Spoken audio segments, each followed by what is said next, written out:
hello, welcome to today's session of Nova Talks. Today is Friday, as always.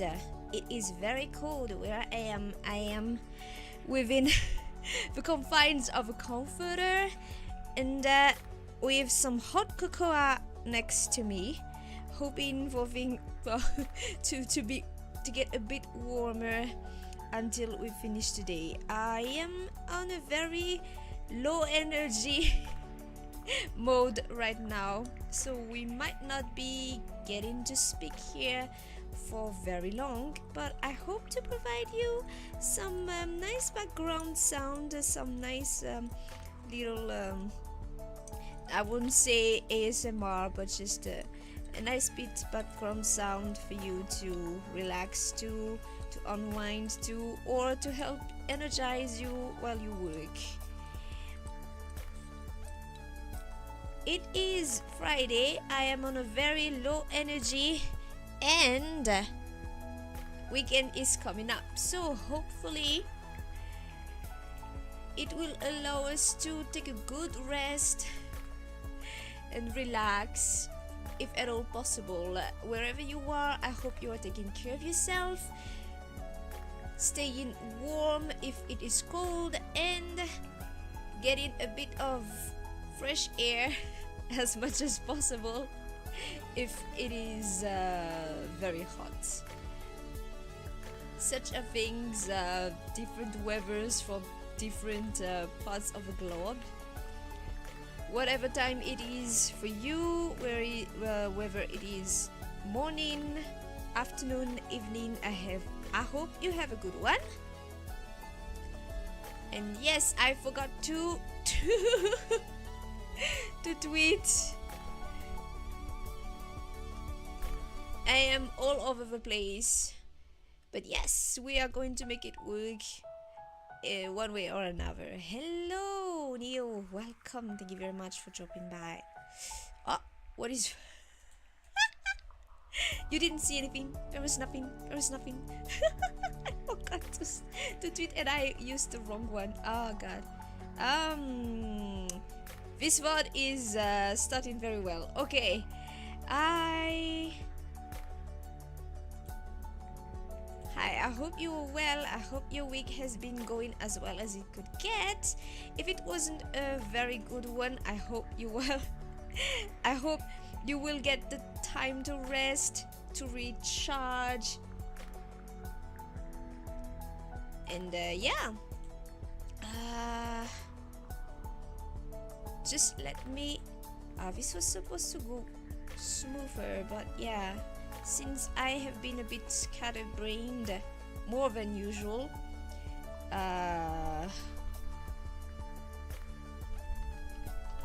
it's gonna be a bit hard. No, but these are supposed to be sessions of me just talking and not doing anything else, but I am still doing something else because I haven't finished all the stuff I was supposed to finish. But yeah, how was your week? I hope it has been good. Human burrito, yes, human burrito Nova is here with you. All over the place, but still here with you. Hello, Basil. Welcome. Thank you very much for dropping by. How has your guys' week been? I hope it has been well. I hope it has been better than mine. Because I am so scatterbrained right now. It's terrible.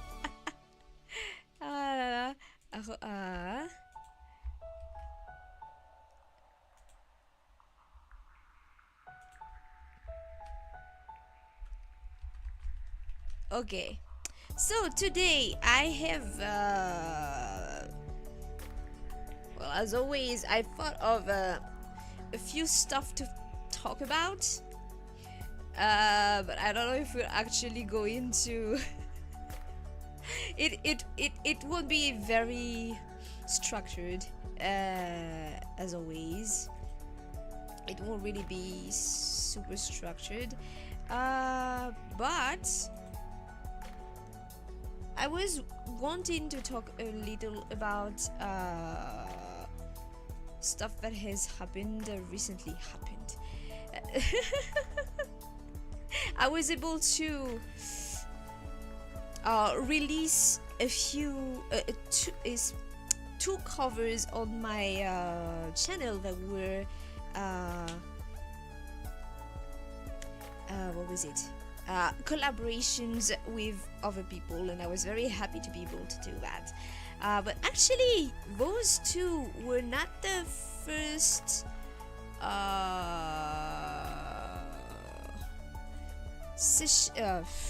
collaborations I had with anyone.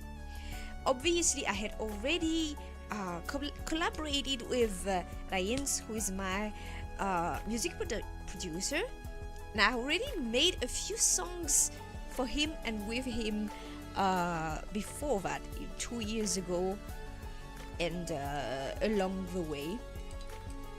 But this was the first time I actually reached out to people I hadn't interacted with at all before that, and yeah, it was an interesting it was an interesting and how to say it, very edifying experience. Oh, thank you very much for the 30 beats, Bizzle. You were off today, I see. Well, I hope you have gotten a good rest. I'm all over the place. Okay, so to go back to our collaboration talk. Before that, I had done 1, 2, 3, 4, 5, at least 5 songs for Ryan's. He asked me to sing a few songs that he wanted to do, and like I said, I had, well, not like I said, I had a long-standing relationship, a long-standing working relationship with Ryan, so actually collaborating with him is kind of like it's in-house. We're 90% of the covers I release, he is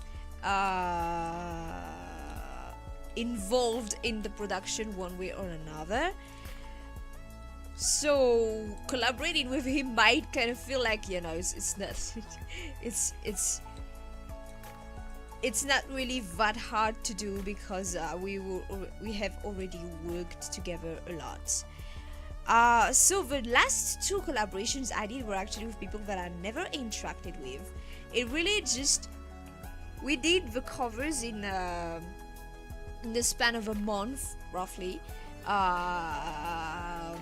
and I was just literally just checking the Singing March tag, and I happened upon their covers, and it really just went like, wow, this person has an incredible voice. Wouldn't it be great if they accepted to collab with me?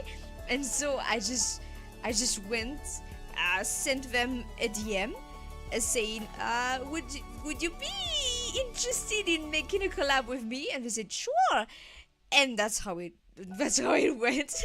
That's literally a month later we had the covers ready. I'm really happy with that, because on one hand, I am not, I think I've already said it, but I am not necessarily a very social person, but my previous job did help me quite a lot get used to being forced to work with people. So I have my previous job to thank for that. I was able to reach out to those people that I never talked to, despite being a very extreme introvert and having a hard time talking to strangers. But it was actually easy. It was actually easy, and I'm happy I had my previous experience to rely on that. The other thing is I was kind of a bit worried, a bit concerned about if things would work out well, because I've discovered that I am a big workaholic. And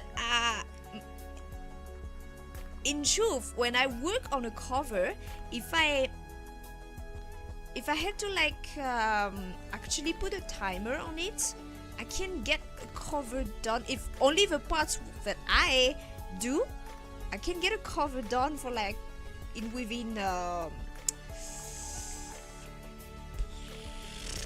honestly, I can do the recording in 1 or 2 days at tops, and then the mixing same.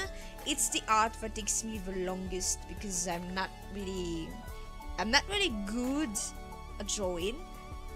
My technique is very poor. I don't have the time nor the patience to develop my technique to a point where I can actually really be proud about it, to a quality that I'd be really happy with. So I just go with the bare minimum right now, honestly, which is not. I'm not super happy with the result of my drawing, but it does the work. It does the job. So I just go with it. But honestly, I can do a cover in like 3 days. Probably I could push it more. Like if I don't have to wait around for an instrumental, and I just do the recording, the mixing, and and I already have something that I don't need to work long on for the MV. Can probably push it for 24 hours or something like that. But that's when it's just me doing my thing. And so I was a bit concerned about being a slave driver towards the person I was collaborating with, because I was like, okay, what kind of timing would work for you? Okay, we can work with that. And I was a bit concerned about putting pressure on the other person. But no, everything worked out really well. They were a joy to work with.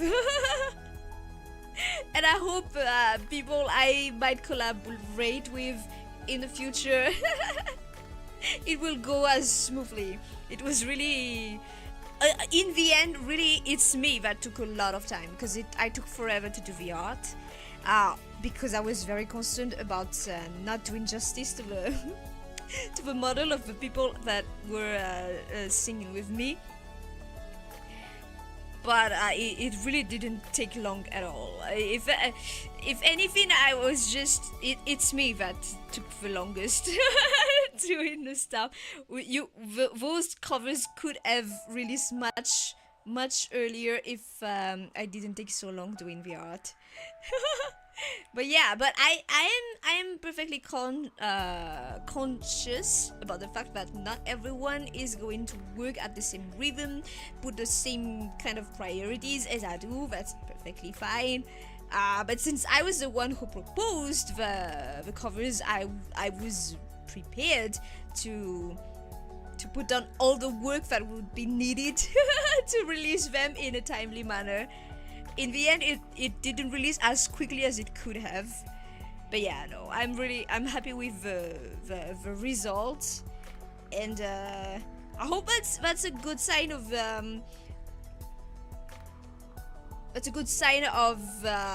collabs to come, because those were the first one that I did with people. Like I said, that I hadn't interacted with them at all prior to that. It was really just, hi, I like your voice, can we collab? Sure. But hey, that's like that's the best of it. I think like the goal is clear, the tasks are clear, just gotta do it. Brova, the best way to be social with. Brova is mm, at this stage, it's kind of like he is another extension of me as far as social interactions go. Like I said, usually interacting with people is draining for me. Interacting with him is not. It's literally just because we've lived together. We've been together since the moment he was.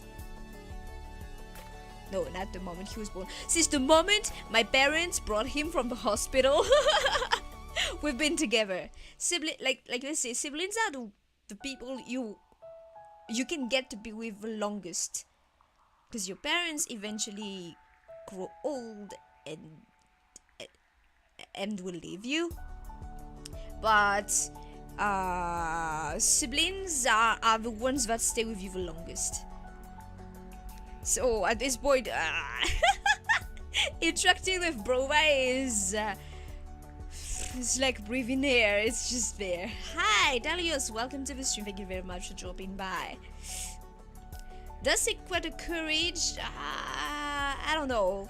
I mean, it depends on the people. I know that there are people that have social anxiety, and it takes a lot for them to approach other people. For me, I don't think I have so much social anxiety, but it's really that I am an extreme introvert, and because as far as I understand it, social anxiety is you're concerned about how the other person is going to react to you. I don't care about that. Like when I approach someone, it's more that I'm already anticipating how draining it's gonna be for me. So I don't think I have social anxiety, and therefore I don't think it takes as much on my part to approach another person as someone who has that kind of problem. But yeah, no, but like I said, I have my previous job experience to thank for the fact that I am now able to interact with someone as easily on a professional level. I mean, on a professional level. On a personal level, it's very different. But I'm able to go at it like that because I take it as a professional task. I want to grow in my activity, and I think it would be a great experience for me to collab with someone. We can create something nice together, and so I just went in, but it's not the same on a personal level. I think I'm able to do it because I categorize it as something, as a professional interaction. Because if it was on a personal interaction, first of all, I wouldn't go out of my way to interact with anyone. I am at a stage in my life where I feel like, where I don't feel like I have the energy to deal with new encounters as much anymore. Like I wouldn't go out of my way to go after them. If someone comes to me and we are able to connect and develop a good relationship, fine. But I am not anymore. I am not at that stage of, oh, I want new friends, I want to make friends. Not anymore.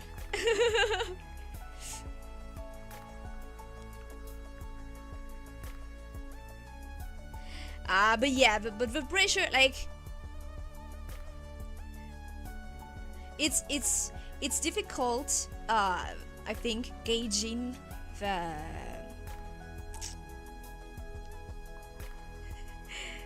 like, if you work with someone, clearly you have a certain amount of expectations. At least I think you'd expect the other person to pull off a weight. But at the same time, like I said, people have different priorities, in their lives. This is different as when you were in if you were working in the same company, for example, where you have common how do you say it, common duties, common responsibilities. Here it's individuals working for themselves, and you also have to be careful to not impose too much on the other person. So it's kind of hard going at it like that, especially when it's just a collaboration without any any big monetary investment, no big monetary return expected from it. So it's a bit harder to I can't go after someone I'm collaborating with like I go after someone I'm working with. I don't know if you see, like in my previous job, my job, it was my job at some point was really just about hounding people about deadlines. You were supposed to be finished with this by this date. How's it going? Did you finish? So I'm used to doing that. But as much as it's an experience I can use, I have to adopt a different approach when working with someone I'm collaborating with. But yeah, no, it's I'm happy to have been able to see that the experience I gained from my previous occupations are serving me well, even when I changed my activities.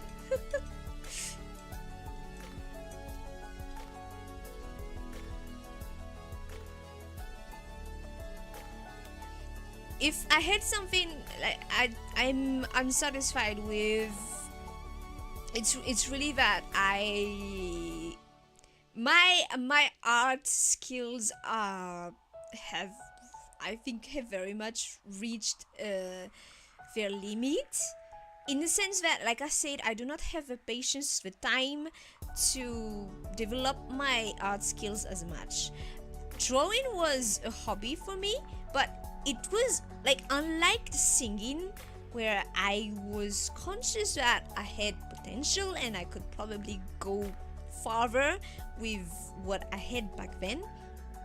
Drawing was always, I was always kind of mid as far as drawing goes. Like there were people around me that were so much better at it, and I could see it, and I was like, yeah, no, this is something that I will never be able to do professionally, really. And when I became a VTuber, I was it was really just, okay, I like drawing, I like singing, I like playing games, we can do something out of all of this. But the more I progressed in my VTuber journey, the more I saw, yeah, drawing is really not something I can do for a living, like professionally, in a satisfying manner. Right now, when I do a cover and I'm at the stage where, okay, it's time to do the art, it's honestly taking its toll on me, because I know I will never be able to achieve the kind of result I wish I could, and I do not have the drive to progress my art skills to that point. So it's really just at this point, it's really just, okay, it works, but it's never gonna be the I'm so proud of this kind of result. So right now it's one of those parts where yeah, it works, but I wish it was something better. But I also am not at a stage where I can just I do not have the extra fund to commission someone every time I do a cover, especially since I do them quite often.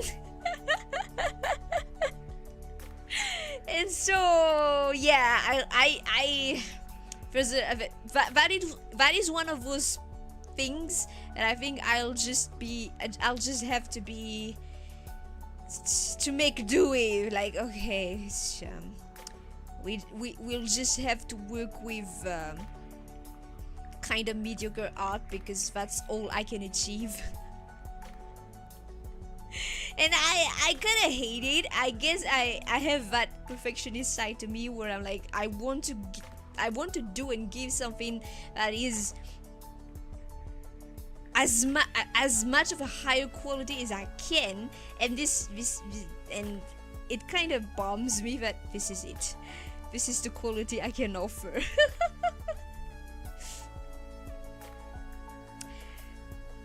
I don't. Yeah, well, the art is not bad.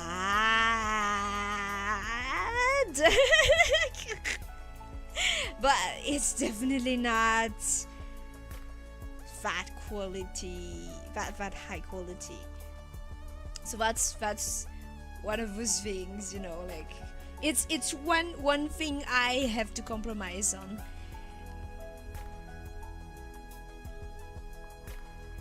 And well, it certainly could be so much worse. It certainly could be so much better too.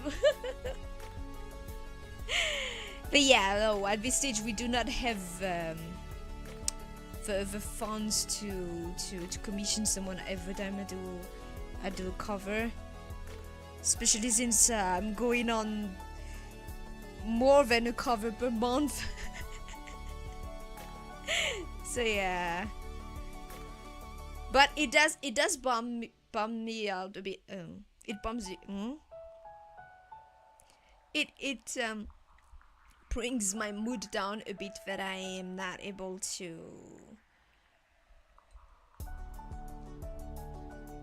raise the quality a bit more. But yeah, that's I guess that's part of being an adult, accepting that certain things will never be perfect. Which is a perfect segue for our next topic. Well, everything is just feeding off of itself, really. In the title I said we'd be talking about collabs, childhood versus adulthood, and the gender biases. And so yeah, we talk about collabing with people I've never interacted with, being happy with the fact that okay, I am able to reach out to people I've never interacted with quite professionally, and you know, like an adult who can take care of themselves. I've been thinking a lot about, well, I don't know, maybe it's just you know, it's just I'm just at that age. But I've been thinking a lot about how in the span of honestly just 5 years my outlook on life has changed quite a lot. And so I thought it would be interesting to like really just talk a little about how things differ when you're a child versus when you're an adult.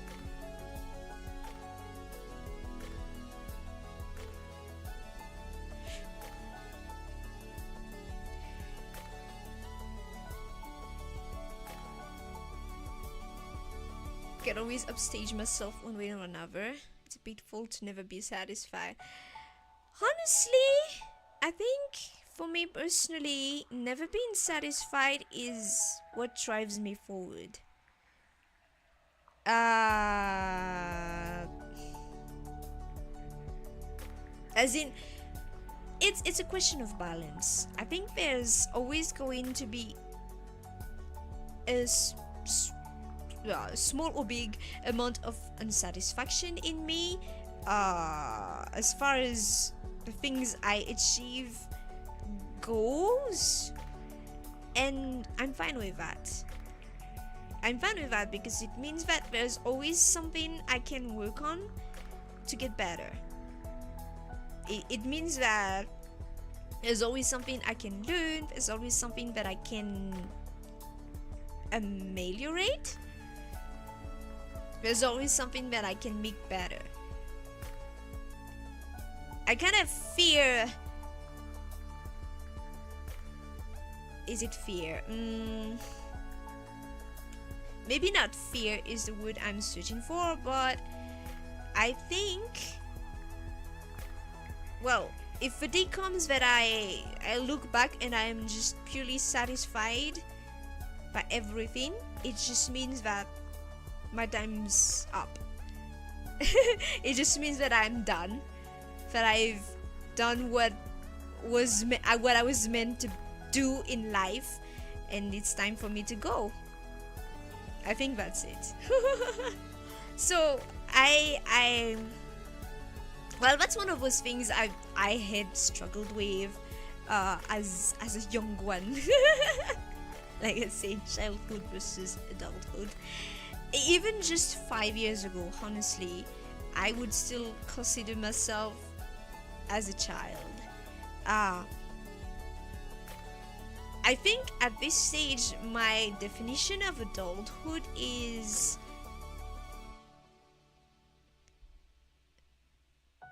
being able to take responsibility of yourself, of your own actions, and understanding that there's just a limit to everything, especially to what you can do. You always have something to learn, so you'll never achieve. You'll never get. How do I say it? I feel like my conclusion so far is that I'll never get to the height of anything, and I'm fine with it. Like, it's a bit complicated to explain. So wait, how will I go about it?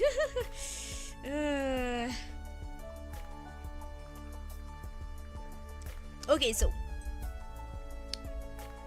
what I would consider was my outlook on life when I was a child. I was struggling with the fact that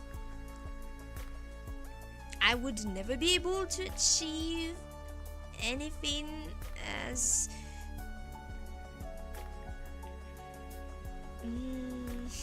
how do you say it?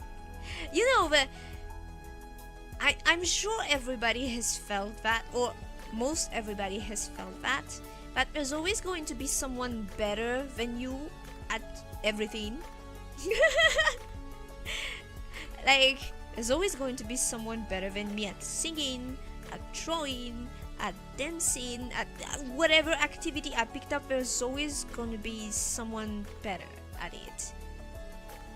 And so I struggled with accepting that before.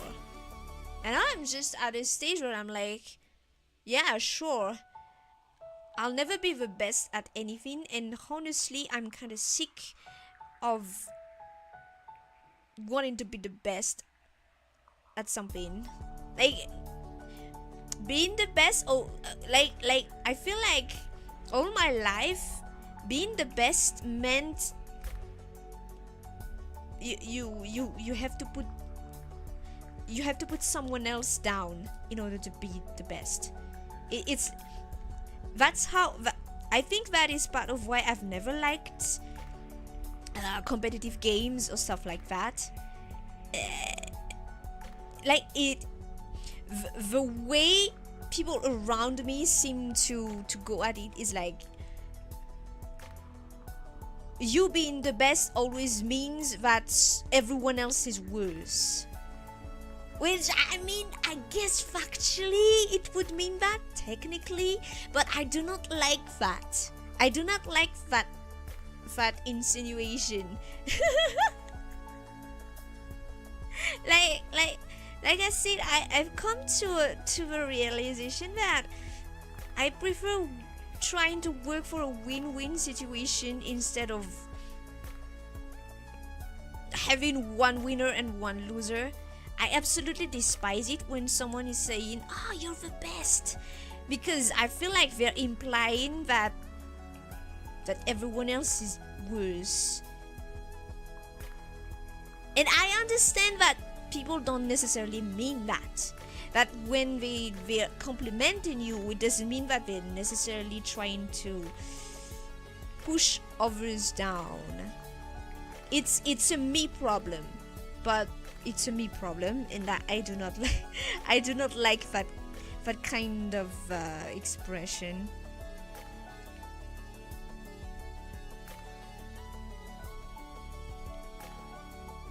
I do not like that kind of expression because I felt that is how people around me were meaning it. I don't know if I I don't know if you understand what I'm trying to say here.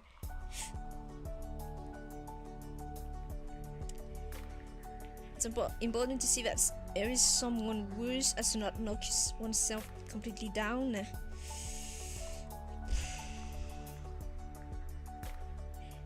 Boss, thank you very much. Thank you so much for dropping by. I hope you have a nice rest.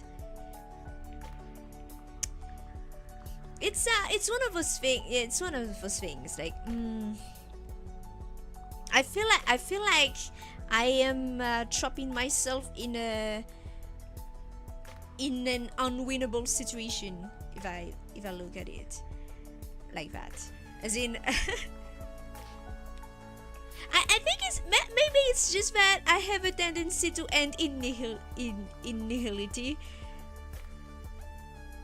I have a bit of a nihilistic tendency, as in, if everyone how do you say it? If everyone is best, nobody is the best. If everyone is worse, nobody is the worst. Like, like in the end, does it even matter?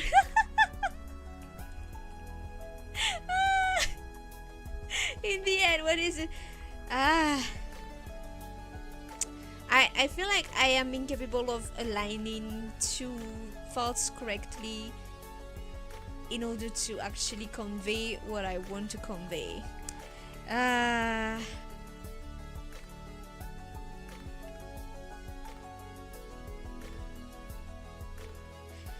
think being a child means... No, I think being an adult means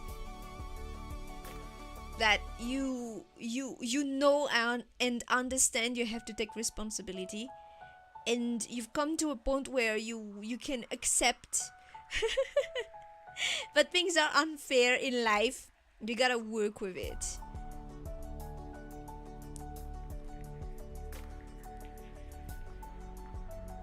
And therefore, being childish means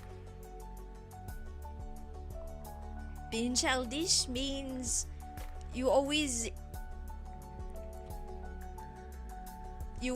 always, well, someone else is always at fault.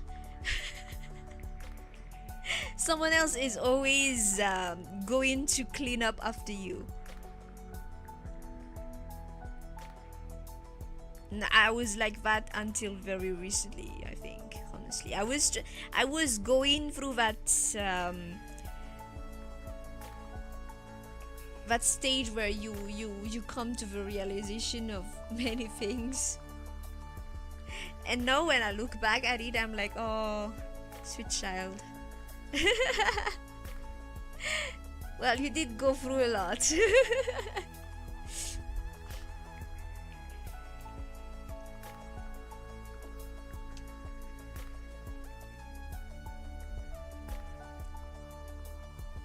Oh, I see.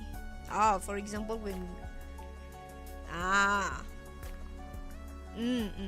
understand. Okay, yeah, so...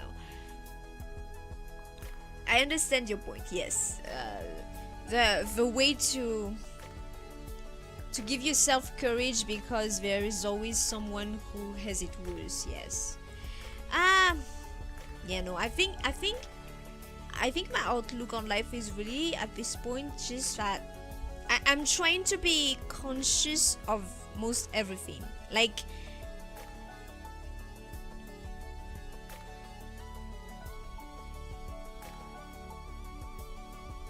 I think it's important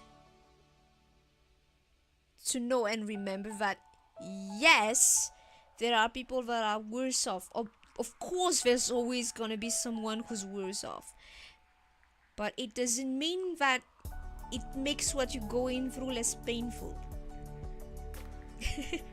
For example, uh, when I started my VTuber journey,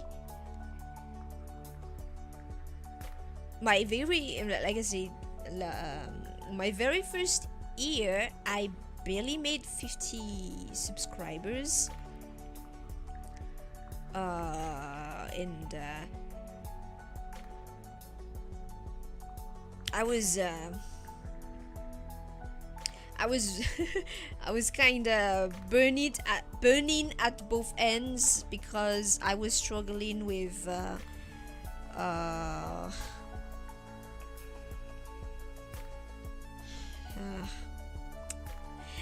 when I started my VTuber career journey, I was coming out of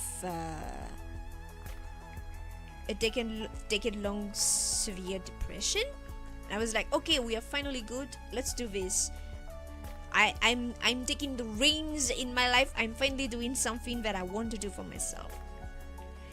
But it didn't really go that well, and it didn't help seeing that a lot of people that started at the same time or after me were crunching up 10 times 100 times more numbers, more success than I was, and well, you know,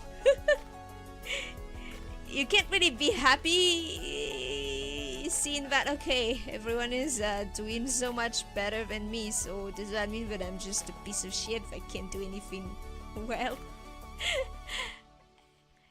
And I went back into depression, and I was pissed at myself because it felt like, hey, weren't we done with that? Why are we back? Why are we back? Why are we going back into the same negative patterns of thoughts? And looking at other people that had it worse than me, it didn't really help. Like, yeah, sure, they're worse off, but does that mean that does that mean that my own struggles and my own pain is not really that important because there's someone having a harder time than me? I don't think that. But as long as you are not just suppressing the struggles and the pain you're going through, it's fine to look at the fact that there are people that are worse off to give you courage to keep fighting. But for me personally, I had this tendency of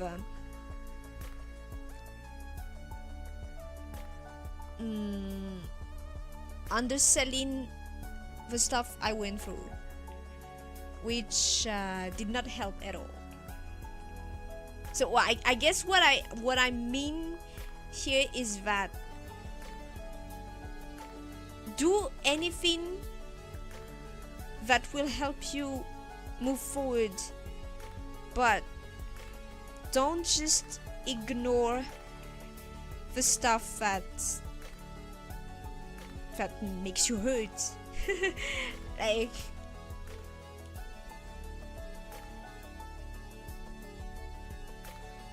if you're hurting, there's a reason, and unless you are able to process that, you are never going to be able to move forward, really. At least that's the conclusion I came to after my own experiences. Yeah, I think it's one of the things that have really helped me was accepting the things that hurt, accepting all the faults and flaws that I have.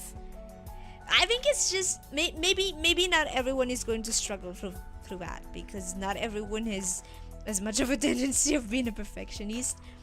I have high standards. I have high standards for myself, and I was always very pissed at myself when I was not able to live up to my own expectations, and that is a big part of why I was never able to resolve a lot of my issues and why I was stuck in depression for more than a decade, I think, honestly. And when I started to accept that I had all of those flaws, it started to get better for me. That is not to say that getting over depression is an easy thing, but it did certainly help for me, it did help to realize that it's fine to be weak sometimes. You know, you're allowed to be tired. You're allowed to just let yourself be sad and wallow a bit in self-pity, because damn, it sucks, man. It's unfair. Why do I have to go through all this? But the important part is you let yourself go through that, you let yourself feel through that, and then you pick up yourself up and you move forward. That's how I did it. I can't say for sure that it will work for someone else, but that's what helped me. I think it's important to not suppress the negative things because they are negative. Yet there wouldn't be any positive if there weren't any negative. So it's there for a reason. You have to look at it, you have to feel through it. I don't know how to say it, but yeah, the big part for me was I kept just ignoring. I kept just pushing everything down because I had to move forward, and it was the worst decision of my life, suppressing everything. So now when I have some ugly thoughts, I let them I let them surface, and I go through them, and I take the time to I take the time for all the ugly things to come out.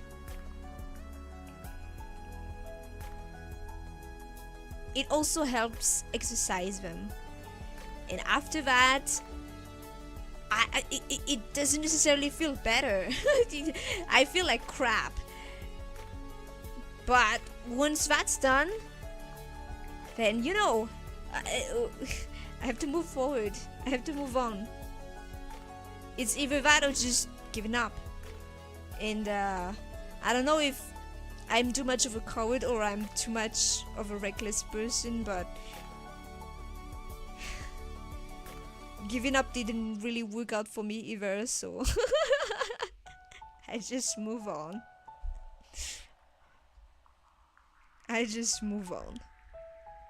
But yeah, it's been 2.5 years since I started this whole VTuber journey, and honestly, there have been more downs than ups.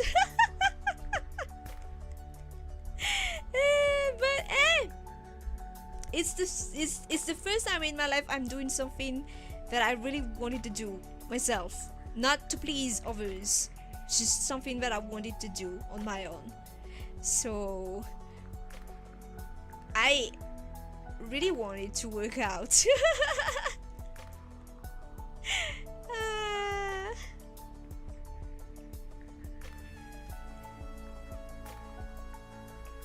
Oh, I am really happy and honored to hear that I have been able to make you smile and laugh.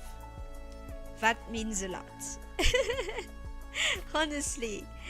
And you know, I don't have oshis like people in the VTuber community mean it, I think. Well, not just VTuber, but like really just the closest, I guess, would be Maino Tomoaki, my favorite Japanese voice actor. But even then, when I look at people talking about their oshis and the stuff they do for them, I feel, yeah, no, I'm not at that stage. But well, like technically, oshi means to support, and I have that feeling of wanting to support, but I don't really go out of my way. I feel like, well, it's just that I am very particular about the things I like and dislike, and when I really want something, I go all in for it. Otherwise, I don't do anything. Like, I don't like half-assing things, even though sometimes I have been half-assing things, but most of the time when that happens, it's because I've been forced one way or another. But to go back to the Oshi talk, I don't really have any Oshi in the VTuber community, but I personally have been very inspired by Holostars. For those who don't know, Holostars is the male branch of Hololive production, and they had a very rough beginning. And yeah, we're going into the other topic. Everything is going to feed off of each other. It's not really gonna be clear. This is the break towards the third topic. Because the thing is, Hololive was just female idols, and so when the Holostars came out, they came out, debuted. They faced some very harsh circumstances because some people that well, I don't like judging in general, though there are times where I do, because I feel like, yeah, no, you deserve to be judged at this point. And yeah, there were some people that deserved to be judged that were very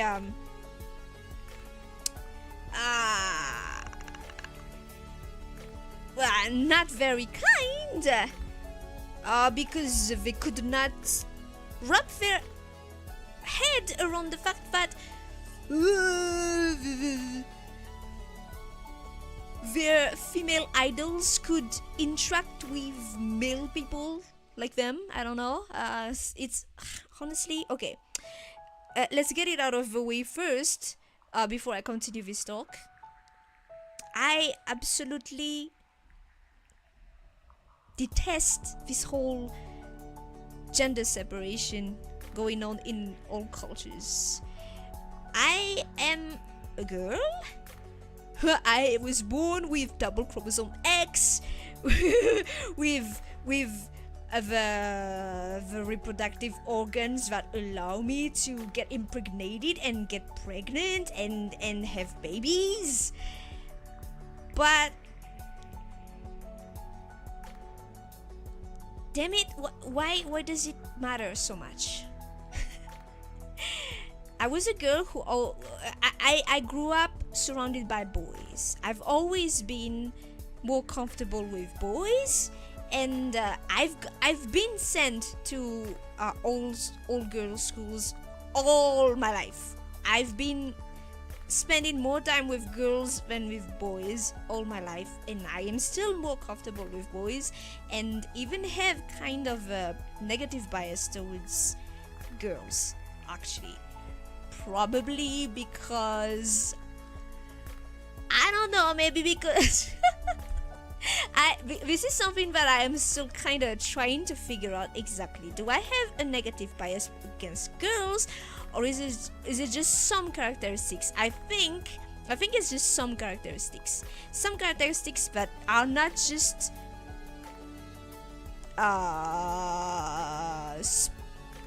specific to girls. Like, there are guys that I've met in my life that have the same characteristics, and it's rubbing me the wrong way just the same. It's just that it's something that I find more in girls than in boys, I guess. And also the fact that when I was just a child playing with the boys, we were like, yeah, no, we're not gonna play with you because you're a girl. Why the fuck? What? And I'm sure that is not something that comes naturally. It's just something that came up because of the society we grew up in. And like, I feel like all my life being a girl just griefed me. And I hate it when there's stuff like, oh, this is only for boys, this is only for girls. Why the fuck? Why cannot be a bro too? Why do you have to, when you look at me, you always think this is a girl? Well, can't you just go past that? I remember I had friends back in high school, and I kept saying to them, do not consider me as a girl. I'm your bro. Consider me like a boy, bro, a friend, please. I am fucking sick of it. So I have my personal bias towards that thing, and I remember I was really angry when I discovered that the first Holostars to debut had faced a lot of hate and discrimination just because some people say are girls and they cannot take the fact that some girls could talk with boys without it being anything sexual or anything like that. And yeah, well, I have a lot of sympathy and respect towards them. And to me, at this stage, Holostars became kind of a symbol of determination and hope for things to get better. like you were faced with some really harsh situations, completely unfair odds against you, but they pushed through it, and that really inspired me. And Holostars will always have a special place in my heart as the group of VTubers that pushed me towards that. Okay, I'm going to try this out too.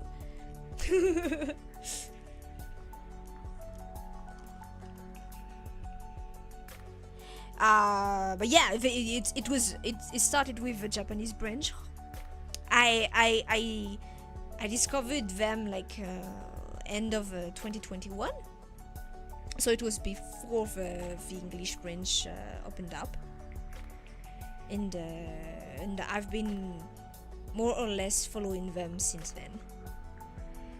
And I will admit that lately I haven't been following them as much anymore. Back in 2022 and 2023, I watched their concert, but this time for their anniversary I didn't watch anything. I haven't watched any 3D debut of the Holostars EN Boys. I haven't watched any streams. I just see them a lot on Twitter because I'm following them, but I haven't been keeping up with them much anymore. And I admit I feel a bit ambivalent about it, because there was a time when they were a source of comfort for me, but nowadays not so much. Not so much. Like, I am happy as a fan that they are finally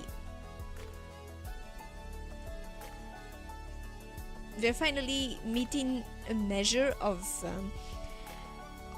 success. Like, I think not as much as they deserve, especially for all the grief that they went through, but they are finally starting to see some success, and I, as a fan, I'm really happy about it. But it also just brings home the fact that I, on the other hand, see, so it's kind of weird. I feel like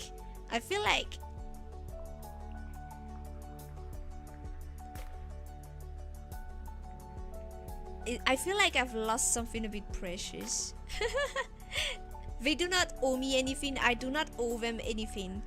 They're individuals that inspired me, and that will not change. I'll always have a special place in my heart for Hollow Stars, but I don't really have it in me to be that happy about them getting the success when I personally I'm struggling. You know, it's kind of ugly, but at the same time it's there. And what are you gonna do? If you're not happy yourself, it's hard to be happy for others. So these days I don't watch VTubers much in my spare time. I think it's because my mind has now gone to the stage where, okay, if I watch VTubers, it's kind of like I'm still working. So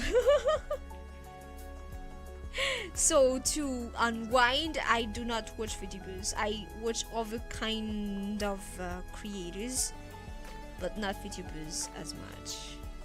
And I don't know if I'll be able to like go back to watching VTubers for leisure anymore. Workaholic, truly, yeah. It's like I think it's kind of like, you know, I don't think if I was a cashier in a convenience store, I'd be able to play a game about being a cashier in a convenience store for leisure. So I think it's that, yeah.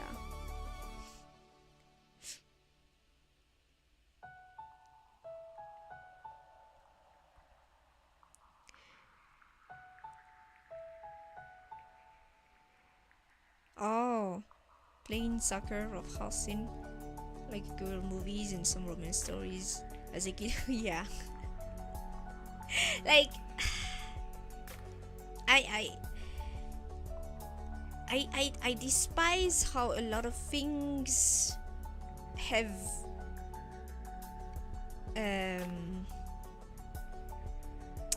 like a sticker attached to them. This is for boys, this is for girls.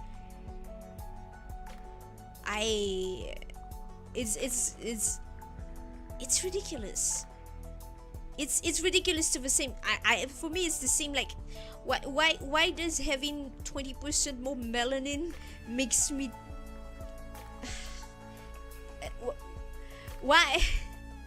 why does a small characteristic of mine that doesn't make up, honestly, it's making up a lot of what happens in your life when it's something that to me it feels like it's something that should be inconsequential. Sure, there are some physical limitations, like just everyone has their physical limits, and sure, a male body has the potential to be stronger than a female body, but there are male that have a weaker constitution and female that have a stronger constitution. That what does it matter if a boy likes pink wants to play with dolls, if a girl likes cars. There's a lot of stuff that I absolutely despise that are like gender based, and it's not even like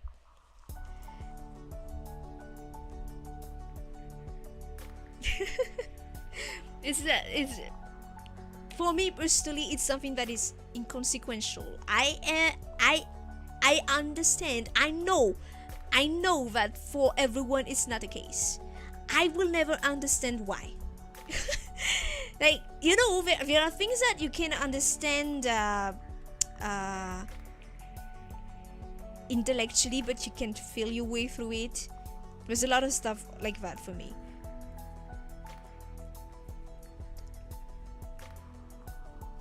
Yeah, little boxes. I absolutely hate little boxes. I hate it. I absolutely hate it. That's why, you know, we did talk about it a little last time. That's why I hate generalizations. I am fascinated by patterns. Like, oh, people that have this background or have these genetic characteristics tend to do this. I am fascinated by those patterns, but I absolutely hate that everyone and everything gets put in little boxes. And I guess I absolutely hate it because for most of my life I've been a people pleaser.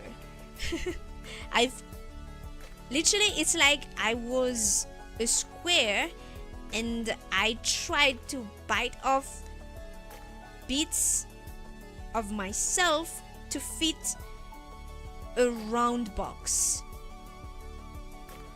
And it's come to a point where I broke down to my core and nobody was there to pick up the pieces. Because once I broke, I became useless. And I guess that is why I absolutely hate boxes.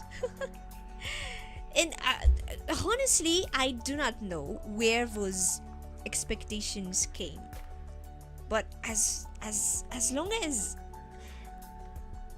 far as I remember, as far as I was conscious, it's like, you know, it's like as a girl, I was expected to be married, have a career, be successful by 25.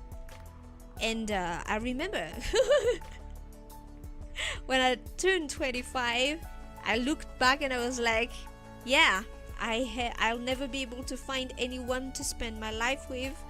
I am a failure, you know. And when I look back, I'm like, who told me that? I do not remember anyone explicitly telling me that, but that's an expectation that I had for myself. And I know there are many girls in my country that felt the same, or roughly the same, like they had those same kind of expectations. And I don't think anyone ever really explicitly told us that, or maybe at least I do not remember anyone tell me that. But those expectations were there, and it broke me trying to meet them. Until one day I was like, wait, what does it matter if I don't marry and don't have kids? What does it matter if I don't have a career? Does my happiness have to be dependent on that? It was weird. It was like, I don't even remember, but that thought just came to me one day, and I was like, why did I live all my life like that? I wasted so much time being hung up on never being able to meet up meet those expectations.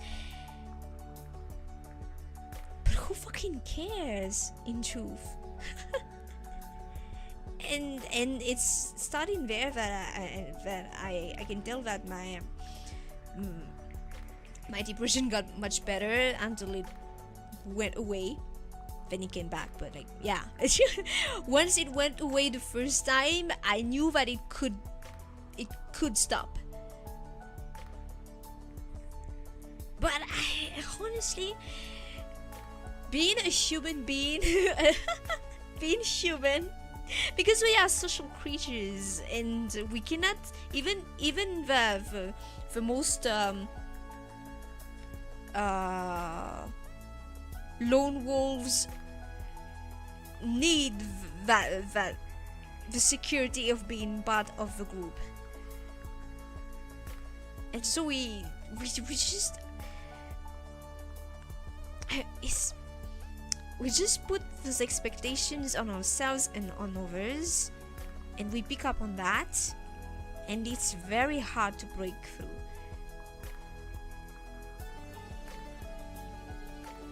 It's like, you know, when little kids are unintentionally super cruel, when they point out something that, yeah, sure, was obvious, but you didn't need to hear. They're just picking up on some cues, some social cues.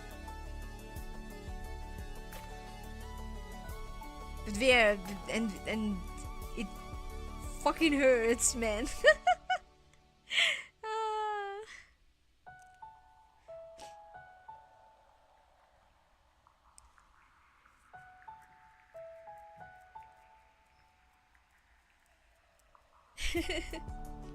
Hi Raka, welcome to the stream. Thank you very much for dropping by.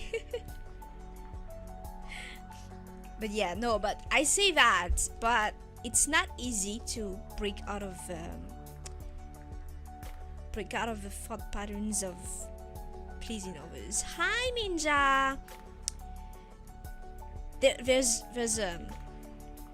a lot of stuff that I came to realize as I made my way through adulthood. One of them was when when all your life you lived with certain certainties, there was no reason whatsoever for you to question them. If all your life you were told you have to be married by 25 and have kids, and you never saw anything different, why would you question that, right?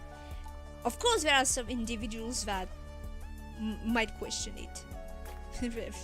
There's always gonna be some people that are special like that, but most of us, I think, there is no reason to question until there is a reason to. Like, I think for me, part of why I came to question a lot of the expectations I had placed on myself and were placed on myself was discovering other people's way of life. It's thanks to the internet. It's thanks to just watching stories about people living differently, and little by little those different things opened up my eyes, and I was like, that brought me to my enlightenment one day. Like, wait, does it matter? Do I have to please people around me that much? What does it bring me satisfaction? Because honestly, I've been when I was a child, I beat up myself a lot when I wasn't top of my class. Well, of course, my parents weren't happy if I wasn't top of my class, but like that is also another side. Like, I have a hard time defining the part of responsibility other people have in my wrong choices. Because like I do not like the idea of putting everything on someone else's shoulders, but at the same time I can't shoulder everything either. There are a lot of things that can probably be put on as responsibilities of the people that were around me and that raised me and stuff, but as much as I'd like to like throw all that responsibility on others, that part of being an adult is coming to the realization that yeah, as much as your parents can be at fault for some things, at some point you have to understand that you also have to take responsibility for your own choices.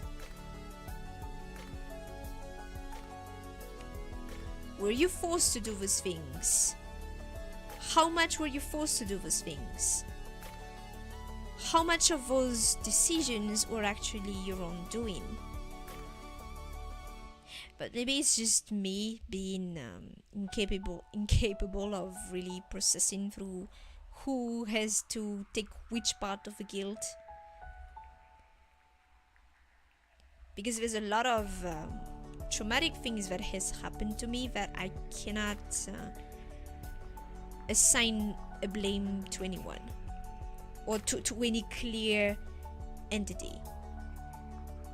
Because when I look at it, I'm like, yeah, this happened, but this happened because of these circumstances, and I come to the conclusion, in the end, there is nobody I can blame.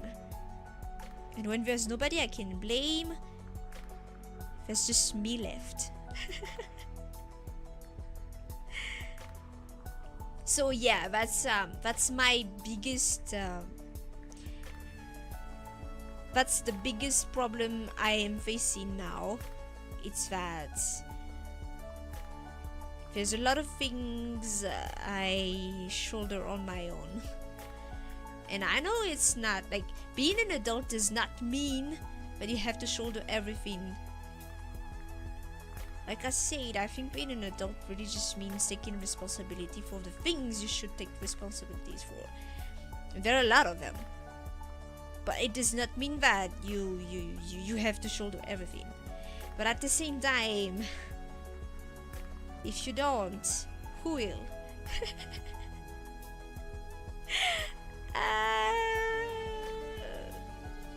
But yeah, that's not something that I can answer anytime soon, if ever. At least now I am much more secure in my choices. Like, okay, honestly, nobody's gonna live my life in my place. It's my life. I gotta decide. And then when I do decide, I face the consequences.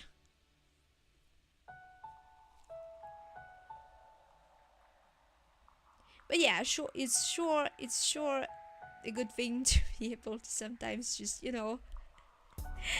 go back to my parents from time to time and imagine for a few hours that everything is fine because dad and mom are there.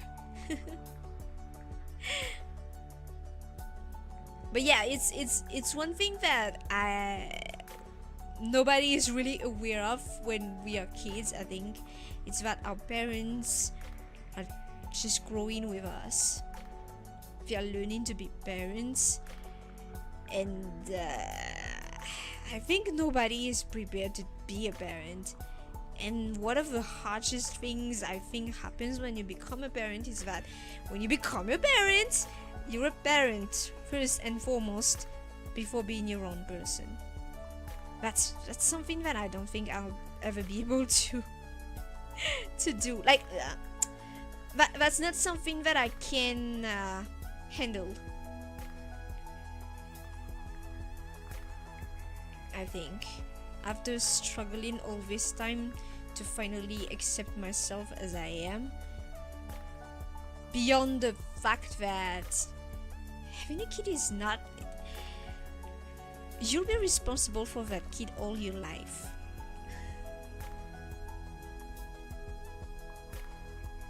It's not something that should be taken lightly.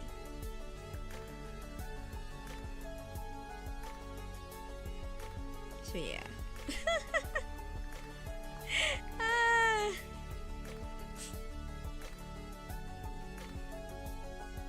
Yeah, we all need a little break. But yeah, this day, I think it's just that I'm at that age. But I, like, you know, when you're a teenager, you come at a stage where you are at odds with your parents. Maybe not everyone, but I think there's a lot of teenagers that are at odds with their parents. I'm at that stage where I'm like, I'm trying to get as much time with my parents as possible because I've come to the realization that time is precious.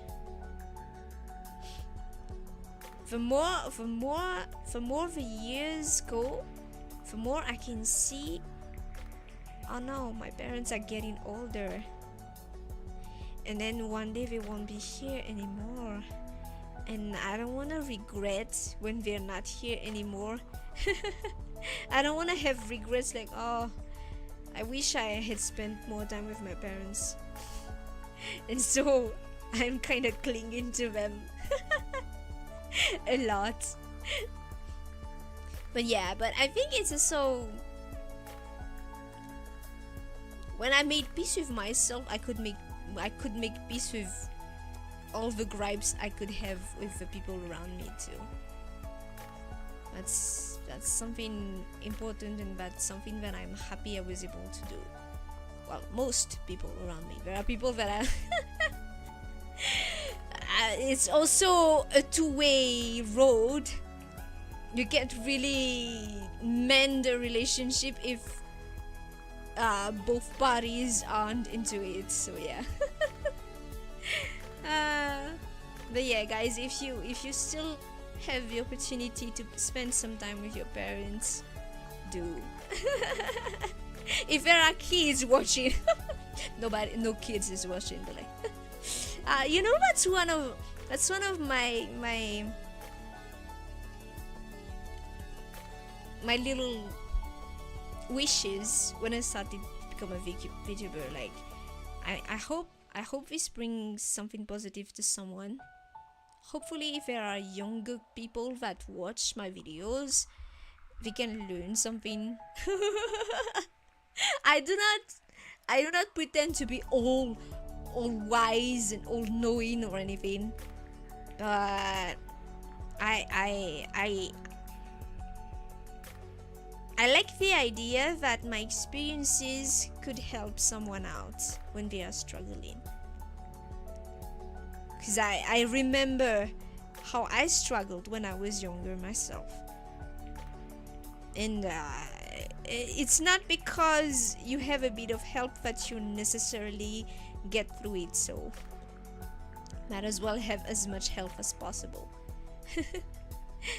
That's like one of my little wishes, that maybe the experiences I share can be of help to someone. Because there are some creators out there that did help me like that. If only just by making you laugh a bit for 5 minutes in a day. If that really happens, then it means that all of it was not all in vain. That, yeah,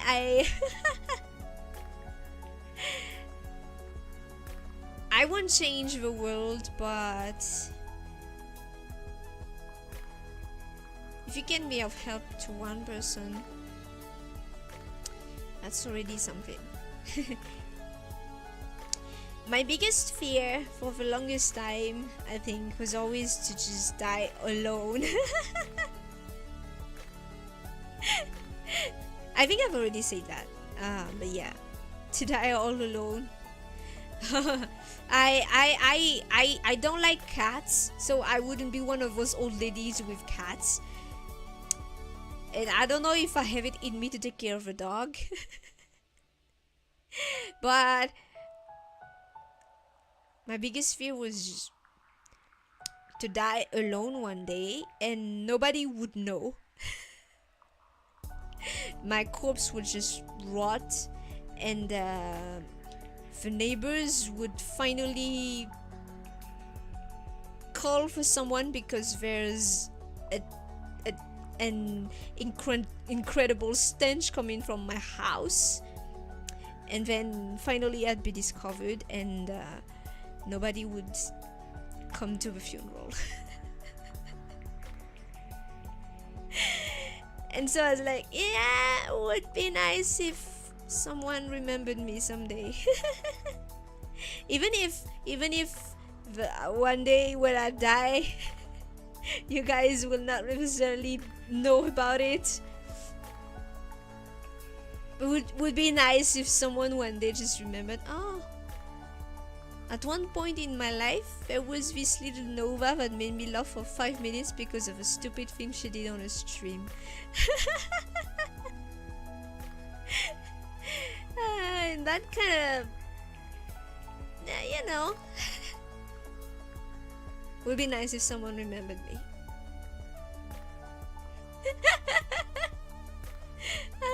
Would be nice. But yeah.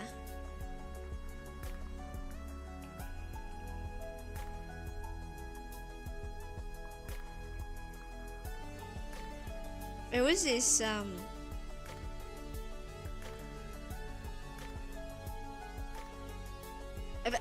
I'm saying that because there was this person of my family that died in similar circumstances as what I've been describing, and it was absolutely heartbreaking. And I was like, yeah, I think I see my future in there. But I've always had that thought, like, if I died, would anyone even care? Would anyone even remember? Because I was always well, the silent kid in class. Well, if anything, kids back then would remember me as the one who was always top of the class, but after that, you know, you don't. It doesn't mean anything being top of the class once you go into life, like you really go into life. When I really started to work, and I was like, what does it fucking matter that I was always top of my class? Is it helping me right now? No, not really.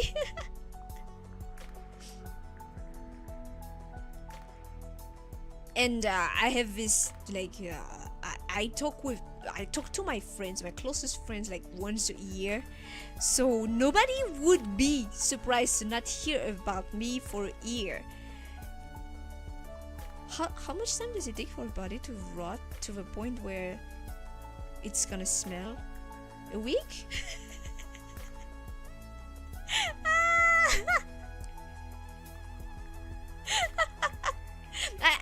I think a lot about that.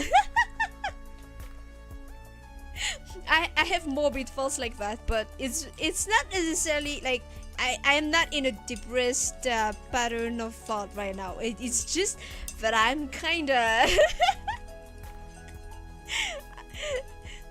I think just like it's really just I have this belief that if the time comes, it comes, you know. But that means that whatever I was supposed to do has been done, and by that point, I shouldn't have any regrets, hopefully. But so I'm trying to think about how it would go. I have a hard time really thinking about how would people actually care if I died one day. Well, when I die one day.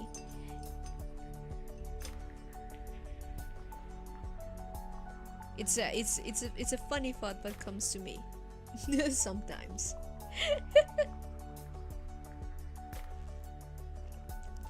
But teacher looking at you with a little sense of pride made you happy as a kid.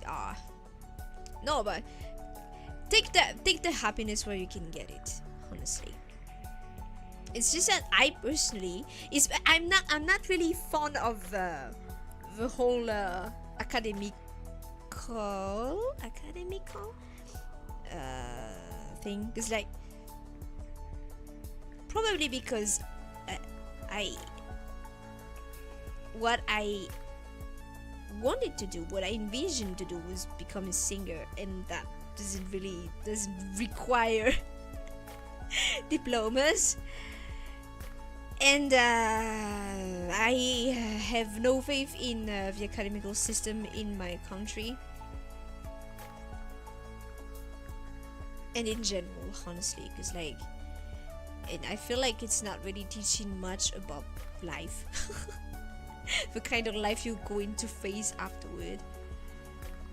So like it's important, but I feel like there's a lot of important skills that we do not learn in school, and it kind of feels like it's not fulfilling its intended duty.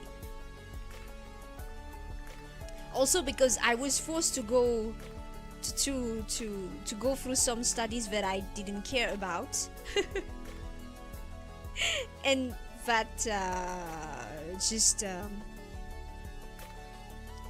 contributed to my own misery, but that is just a me problem.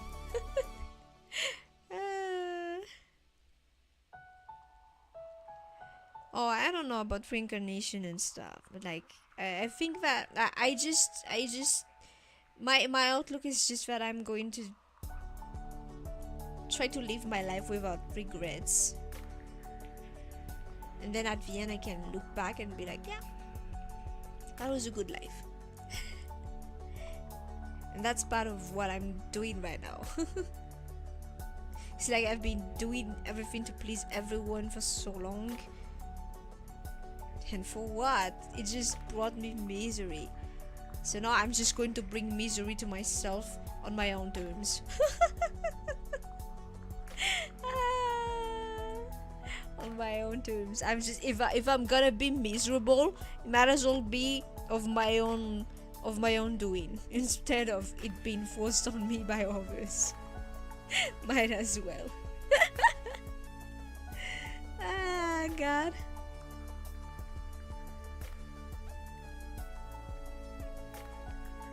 But yeah, to go back to the talk of the gender biases, I feel like I've been grieved all my life for being a girl, and honestly, if I could do away with that gender, it's not a question of me wanted to be a different gender. It's just I don't fucking care. I'm me, whether I have double chromosome X or not, or at least I hope I am. Like if I think about it, and sometimes I do ask my brother, do you think we would have been the same if I had been a boy? He's like, I have no idea. Well, probably there's some things that would have changed. Mainly, I wouldn't have been told when I was younger, yeah, you can play with us because you're a girl, and I wouldn't have been sent to an all-girl school.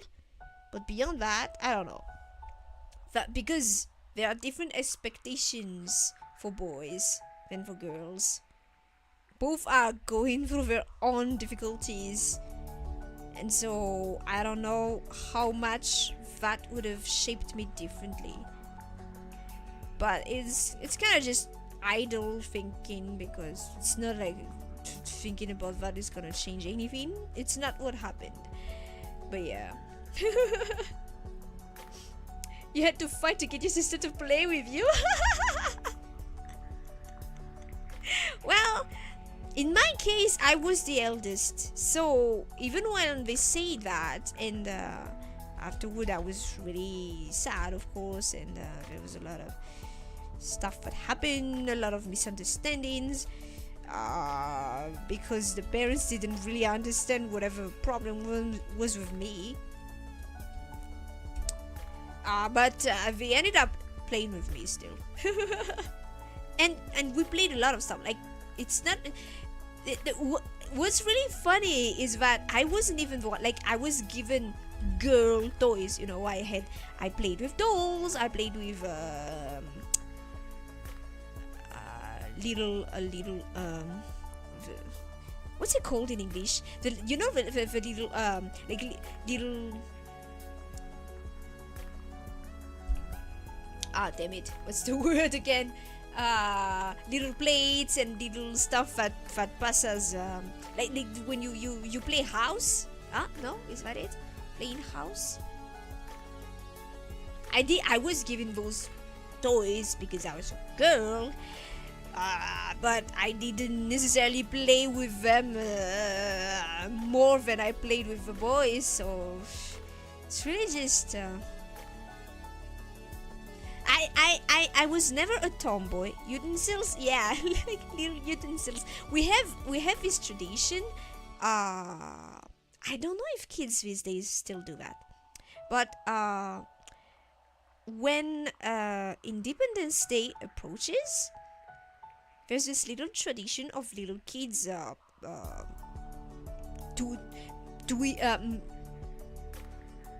cooking with small utensils. It's called skun.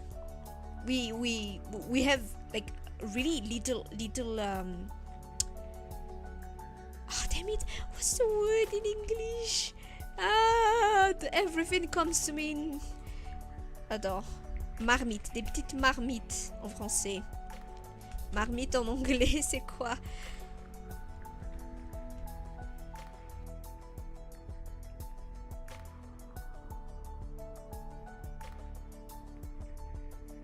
Little cooking pots. Little cooking pots and little cooking pits. And we cook. They are really cute, like really little metallic cooking pots, like the real big ones that the adults use, but just small for kid sized. And we cook with that. And then on the eve of Independence Day, kids go with little lanterns. I have no idea what's the meaning behind it, but that's what we did as kids.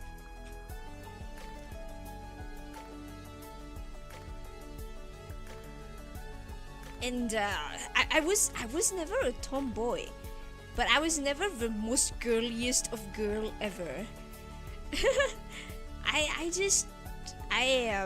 There was no strong characteristic of one or the other in me. I was just, yeah, okay, I'm a girl and I play with boys. And as I grew up, like I said, I was in all girls school. But I remember at some point, like, well, I came to notice that. Well, I don't know about other girls, but that's the girls that were around me. Was like, it seemed like they had this preconception that a girl that always is with girls, it's either a tomboy or as we grow older, it's well, kind of a slut. I don't know how boys saw it,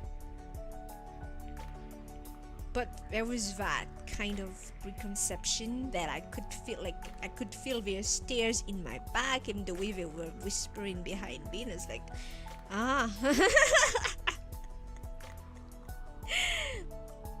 So there was a lot of them, and plus there was this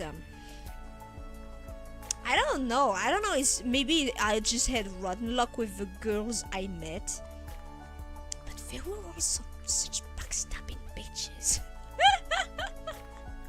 And it's not like I was not even involved. I just watched from afar what they were doing to each other, and I was like, oh my god. Not that boys can be backstabbing bitches either. Like I said, there are some characteristics that I find more in girls than in boys, which does not mean that it's exclusive to them. But I think the more time passed, the more my negative bias towards girls grew. And I'm sure there are girls that are like, they are no more comfortable with girls and have some legit biases towards boys. But like, yeah, my experience was like that, and I kind of hate it because I do not like having some preconceptions like that. But it's kind of ingrained in me, and I am like at the stage where like, yeah, we're gonna accept it, but at the same time, is there really nothing I can do about it? Oh well, let's just whatever. So if I have friends that are girls, but dare I say they are my friends despite being girls. Like, it's past the gender. They're my friends because I like the person they are. It's not really have much to do with the fact that they are girls or anything. But it's a funny thing coming to that conclusion. I remember seeing people saying stuff like, oh, imagine hating your own gender. Well, yeah, I can imagine it well because it feels like I do sometimes. Yeah, that tendency of like, the tendency of never saying something straight is one of the things. I think it's really just because my own personality is not like that, and people that do that rub me the wrong way. It just so happens that most of the people that do that were women. But like I said, doesn't mean that men don't do that. Oh yeah, there are a lot that do that too. But yeah, I feel like I have this negative bias towards my own gender. And sometimes it feels bad, but I kind of have come to that point where I'm like, maybe you should just accept it. Just accept that we have that. In any case,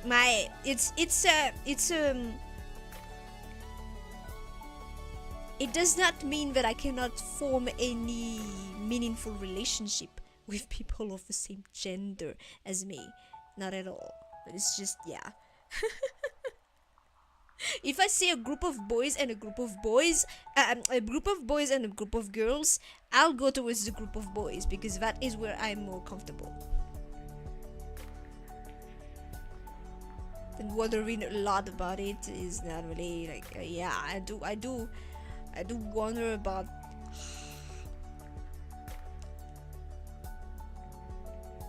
how I cannot be as judgmental as I am, but at the same time it's like, yeah, no, but I have this intuition towards people.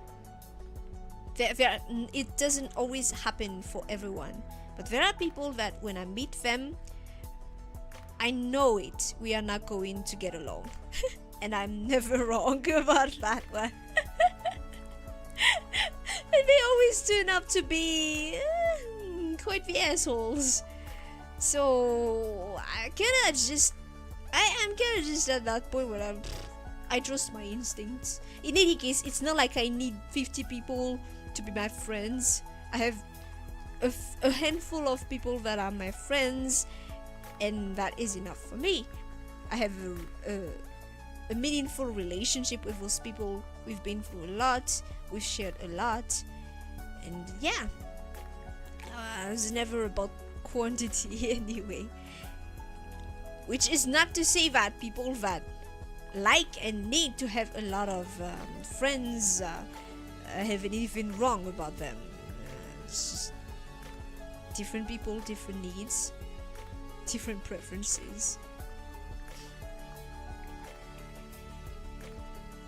happens a lot in dating. Play games of power, test you like you're unlucky. The whole dating thing. Yeah, well, there would be a lot of things that would be easier if people would just straight up with each other. There are people that appreciate the power play, and others that do not. But hey, you know, I think it's part of the whole thing to find someone that clicks with you.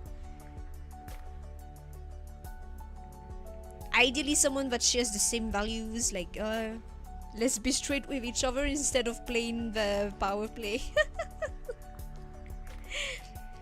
But yeah, well, if you could, I don't know, at this point I'm just happy that I can get along with a few special people than getting along with everyone and not really getting anything of substance out of it. But that's just me. That's how I judge relationships. That there's a lot of there's a lot of people that are just acquaintances, and that's fine. We'll never share anything of substance, that's fine. There's only a few people that I can really be comfortable with, that's fine. So it's really a matter of you finding what works for you, I think. And just, you know, respecting that other people have other preferences and other needs, other wishes than you. Expectations is really the root of so many problems. And you know, just expecting someone to be decent is kind of putting yourself up for disappointment. Because, well, not everyone is gonna meet the level of decent that works for you. Even common sense is not that common, especially when it comes to some cultural sensibilities, I think. But yeah.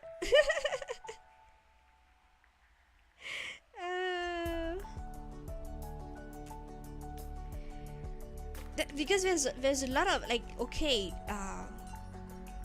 respect others' boundaries.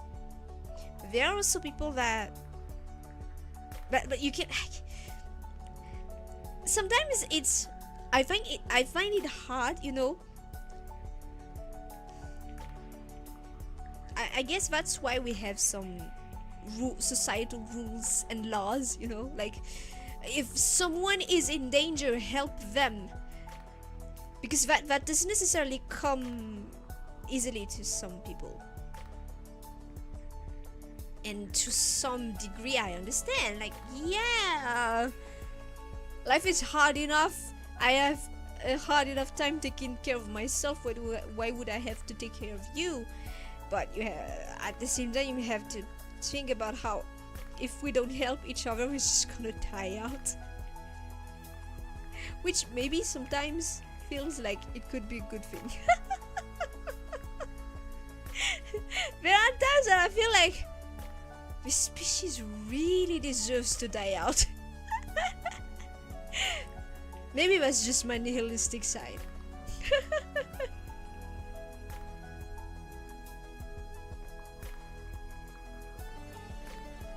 Maybe that's just my nihilistic side.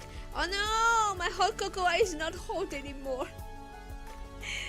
I rambled too much and now it's not hot anymore. Ah? But yeah, it's still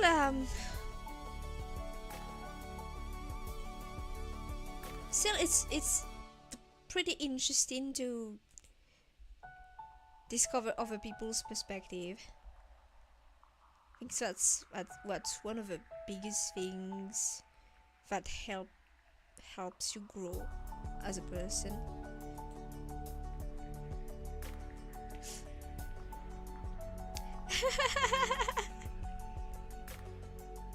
I'm a human burrito, but now my hot cocoa is not hot anymore.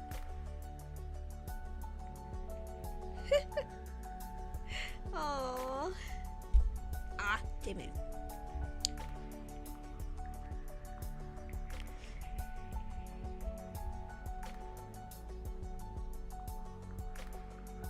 But yeah. Honestly, I'm happy that these days it seems like for most of the schools that were like girls only, boys only are becoming co-ed, because I feel like it's just adding more problems. I think it's important to interact with different people, including people of the other sex.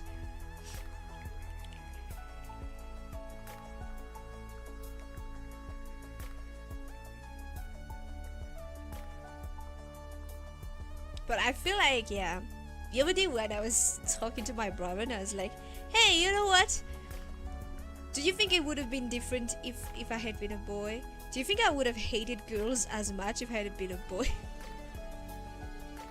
It's like, I don't know, maybe not as much, because that way you wouldn't have been sent to an all-girls school. Yeah, possibly, yeah, possibly.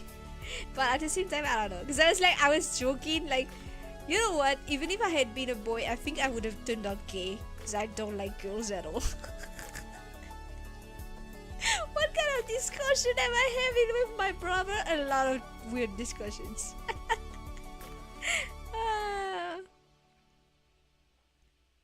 But I remember I was so happy. Okay, we are jumping to another topic, because I just talked about the weird things I talked with my brother. There is this pair of siblings that are both voice actors, Japanese voice actors, that are really close to each other. And I remember when I discovered them, I was so happy, because they're very much like me and my brother. It's Uchida Maya and Uchida Yuma. And it's the sister that is older, so it's they're really very similar to me and my brother. I remember I was so happy discovering that.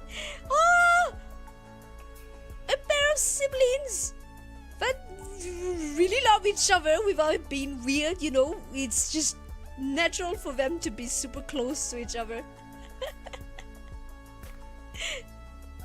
And in general, I'm really happy seeing pairs of siblings being very close to each other, be it a pair of brothers, of sisters and brothers,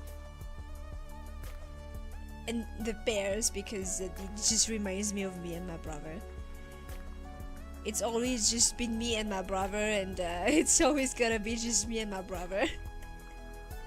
I don't know how it feels to have more than one sibling. Because the boys that played with us were my cousins, which is a bit different. We are very close still, but it's different. You know, it really is. It's you and me till the end. We have the kids of the same parents. It's pretty different. I don't think I'll ever have a multi-layered relationship quite like that what I have with my brother, because he's at the same time my best friend, my brother, but also kind of my kid. I feel like a mother to him. I don't think I'll ever find a relationship in my life that will be quite as multi-layered and as precious as that one. Of course, like at some point I did. At some point, like it would be nice to find a partner to spend the rest of my life with. But unlike how frantic I was when I was 25, and I was quite frantic back then because I was like, oh, it was kind of like I had gone past my expiration date. And I was really kind of desperate to find someone to marry. It was bad, but at the same time I couldn't let go of my standards, because I didn't want to like just well, I have a lot of standards, part of why it was never such an easy thing for me to find an ideal partner. I'm not frantic at all about finding anyone anymore, and that was kind of liberating. But yeah, even if I find a partner, it's something like we're up against a lot of stuff. And I kind of just gave up on the idea of finding someone that can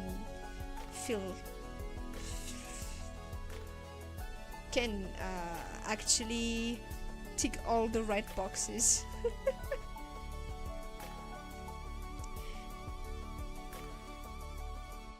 But I guess it's a nice thing having someone you like, or even just someone you crush after. It's a nice feeling. And I'm sometimes envious of young ones who discover first love. Like, yeah, it was nice. It was nice back then. Now it's just I am such an old person. 6 feet tall abs making 200k like the Western girls say. Well, in our country, you know, it's I don't know how it is nowadays. I don't think it has changed much, but there are a lot of young girls that go after older Western males to be their sugar daddies, basically. A lot of them. And can't really judge, because you gotta do what you gotta do to survive, you know. But it's really sad that you have to go to those lands. Well, I hope there are some of them that actually end up being happy.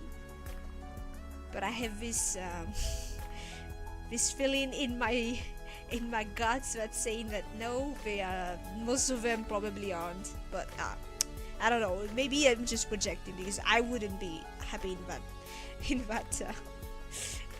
that situation. But hey, no, but you say it is 6 feet tall. At some point I was joking about it, but I had some health issues that needed to be taken care of. And at some point I was like joking with my friends, like I need someone to to sponsor my medical bills. At some point it was just that, yeah, just find someone to sponsor my medical bills. I guess that carried over into the gaming side, and I'm like, oh, we're going to marry Gust for the money. I had forgotten it. It was the same medical issues that made me very anxious about my weight at some point.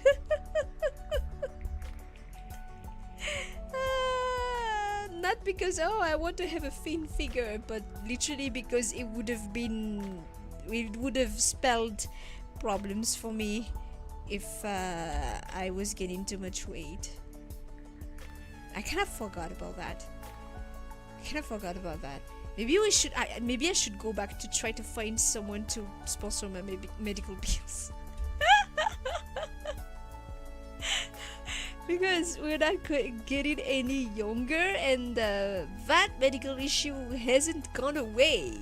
It's still there. Maybe I should do that. Such a catch. Oh, he finally turned sweet. I couldn't believe it when he started calling me darling. And then when we got married, he finally started to compliment me. Find yourself a man like that. But on the find yourself a man like that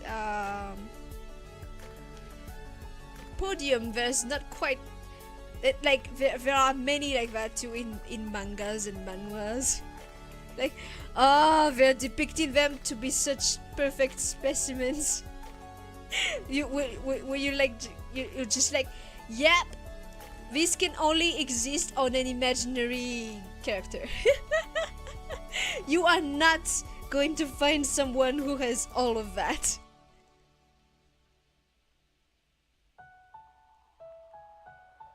In that sense, you know, if you are quite a perfectionist, there's nothing like an imaginary husbando to to scratch the itch, I guess. Like, this is feeding my fantasies.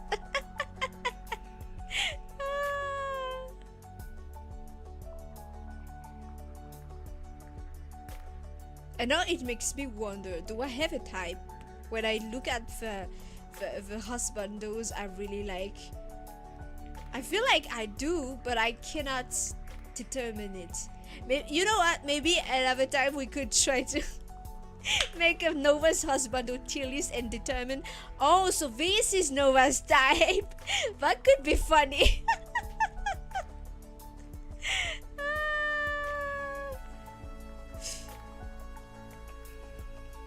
AI making but you know, I understand. Like, reality is never going to match to live up to the fantasy.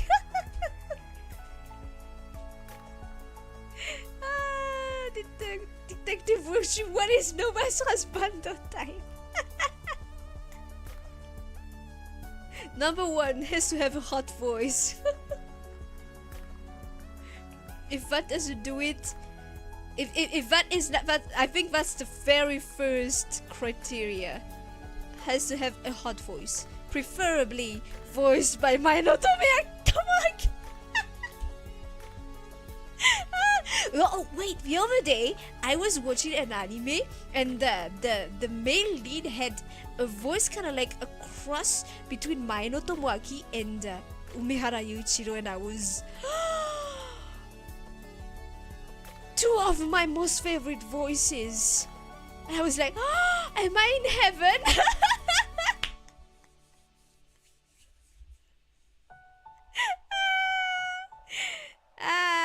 Damn it. I really have a thing for voices. Voices is my weakness. There's a specific type of voice.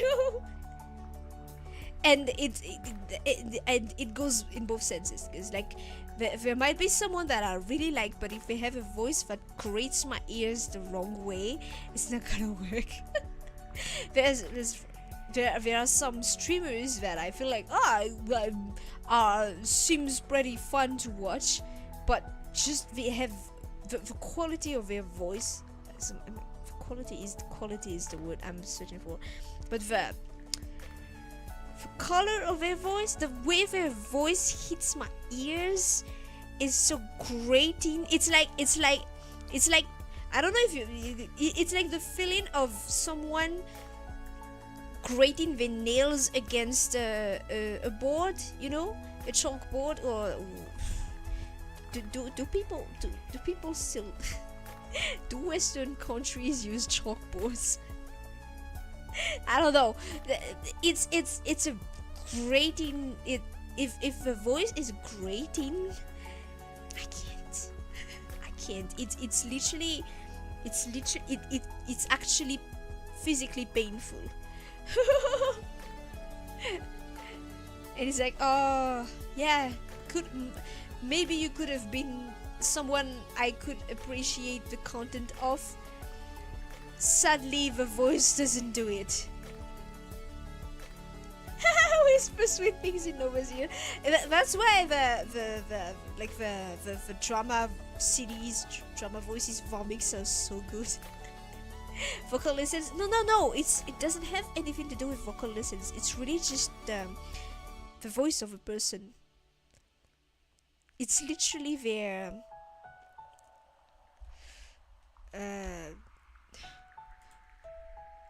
the timbre.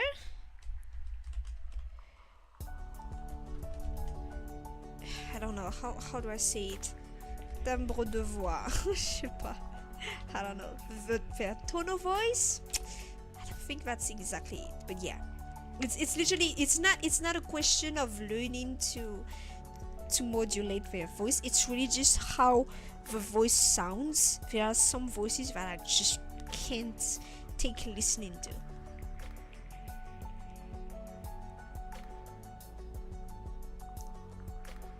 But listening to it just makes me wince physically. It's painful. It's very weird. And I think like it's become worse with time. Ah no! Spent years mastering Stitch voice from Lilo and Stitch. Well, I don't know how he sounded in English because I've only ever heard it in French. But I'm sure it's pretty much the same. That is not a voice that I like to listen to.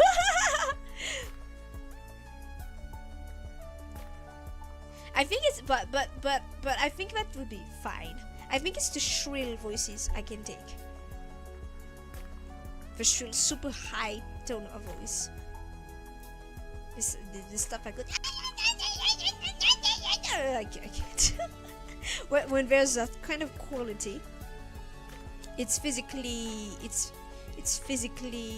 painful for me to listen to it.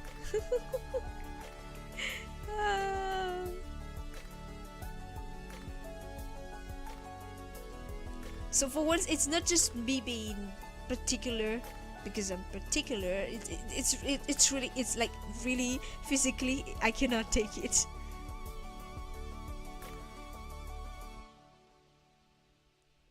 It's getting right to my brain, right to my head, and causing me a headache.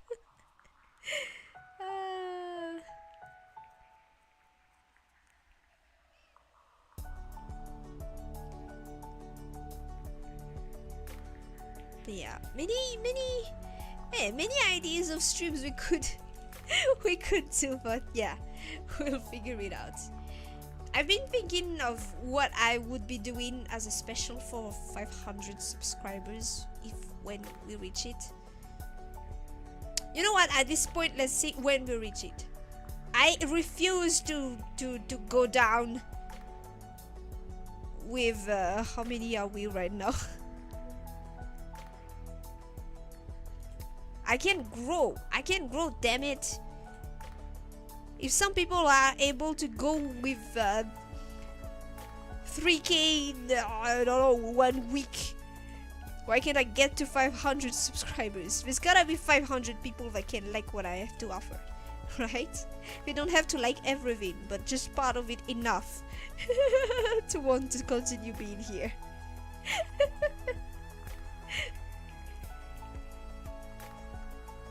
So yeah, we just gotta work on that side. But yeah, I've been thinking of the stuff I want to do for 500.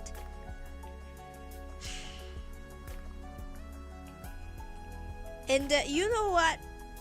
I don't think it's gonna be something like a debut or anything, because it's not like we have anything to debut. I've done an introduction video back in January when I was celebrating my 2-year anniversary. But I was thinking that, you know, people have stuff like a name for their communities and stuff like that. I was thinking we could do something like that, like if you guys want to be called something. I don't know.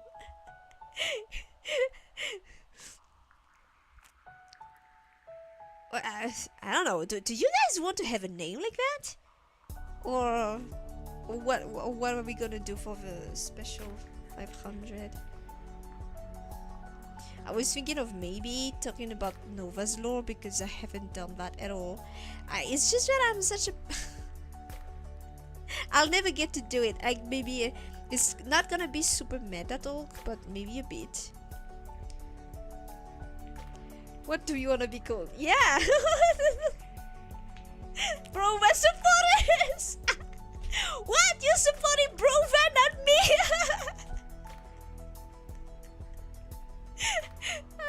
I know he's best boy, but come on.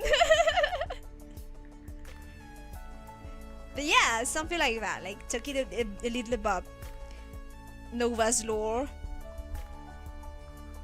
Do you guys know, like stuff like, do you guys know what I have in, well, what's supposed to be an Oshi mark, I guess? No, it's called an Oshi mark, I guess, but it's just that if I had like an emoji that represents me, stuff like that, stuff like, why am I called Kuroshiro?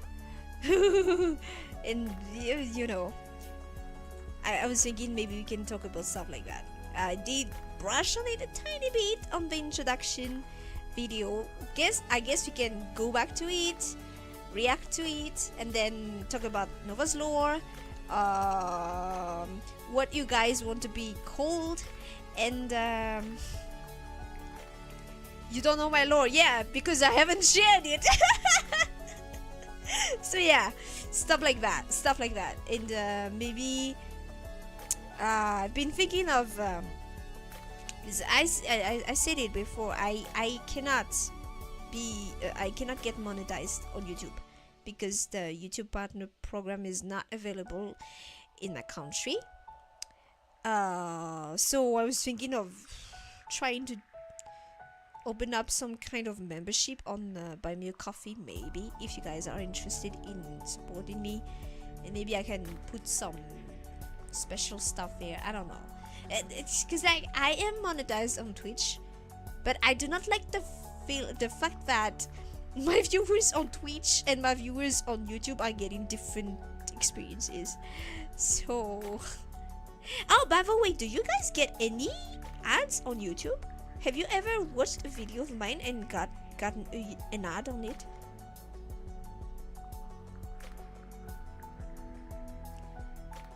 Because on Twitch we are getting ads, but I've been thinking about what to do going forward to make things as fair and uniform as possible for my viewers. Only on music, not stream. Okay, yeah, because some of those are claimed. I see.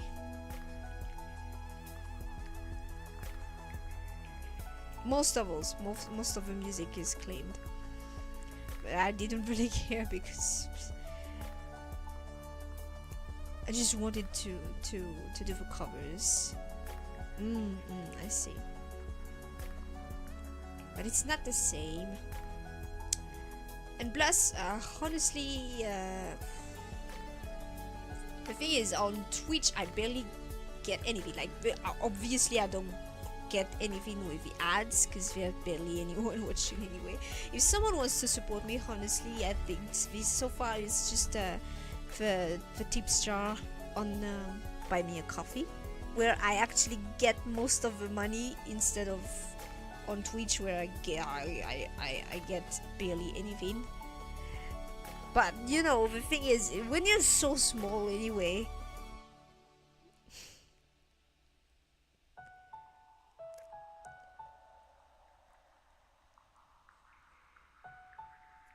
I just want your experience of watching to be as comfortable as possible and as uniform as possible.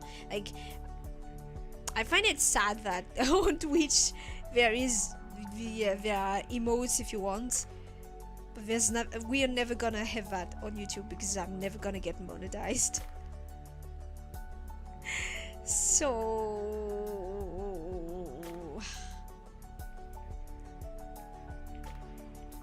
of course, I'm saying that I'm not like, if you want to support, you can support, and you're not forced to. But like, you know, as someone who doesn't necessarily want to do this for nothing, I want to try to find a way to like have a win-win situation for everyone.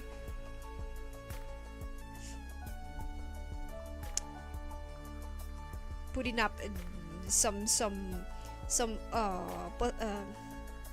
possibilities for you guys to support me if you want to support me monetarily, in a monetary way. We sound so bad, like yeah, well, I'm just trying to figure things out, but I don't know what you guys want. Well, at the same time, maybe it's just I just have to figure it out on my own. Like, this is what I'm willing to offer, but like I like to know your thoughts too. Like, as stuff that you would like to get if you were to like take a membership. What would you want if you were to take a membership?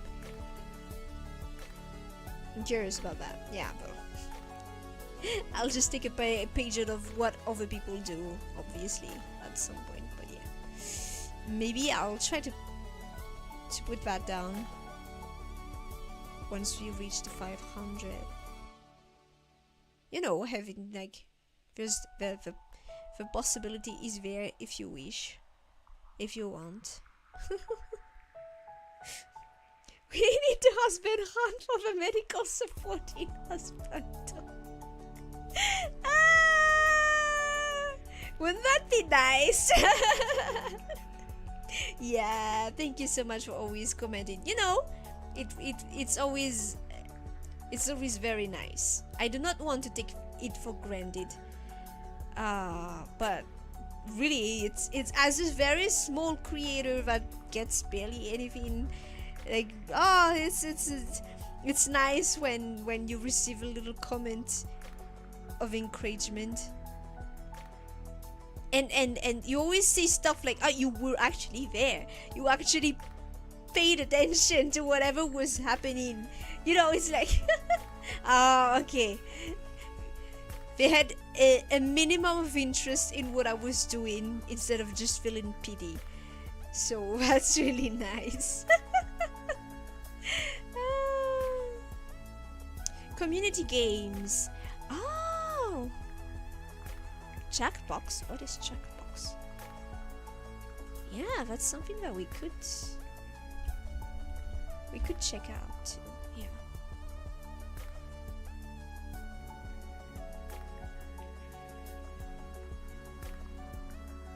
Party. I see. Yeah, but yeah, I am starting to like think about the stuff we could do as a special for the 500 subscribers on YouTube. I know that I'm not really doing anything super special on Twitch, but because I think I've already said it, Twitch actually kind of overwhelms me, so I'm kind of lost. And every time I'm trying to do something there, it's not working out as I wish it would. So it's kinda, yeah.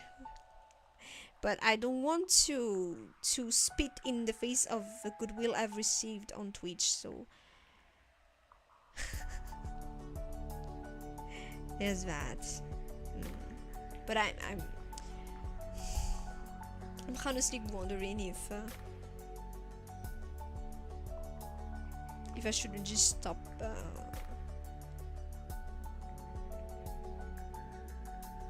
Well, we'll see. I have some stuff that I want to, but like there are people that are actually watching me on Twitch, so that means that there are people that are interested, and that is their preferred platform, and it doesn't really take that much of an effort for me to stream on both.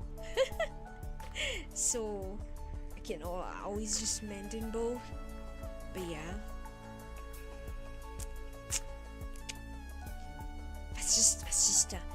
It's just stuff that I'm thinking about.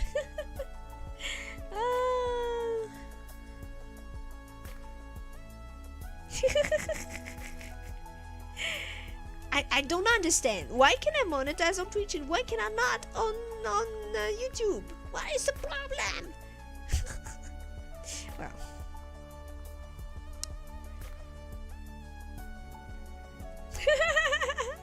honestly, I am overwhelmed by Twitch, by the stuff that happens there. I understand that there's a culture there that's happening, and I don't really get into it that much, honestly. But like I said, I received a lot of goodwill. I'll get into affiliate on Twitch, so I don't want to spit in the face of that. But yeah, I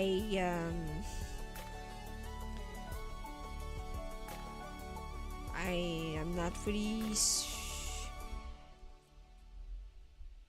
I don't really know what what to offer there. And plus, like I said, Twitch is going to take a big cut out of out of anything I'm making on Twitch, which is fair, I guess, because I'm using their platform. But yeah.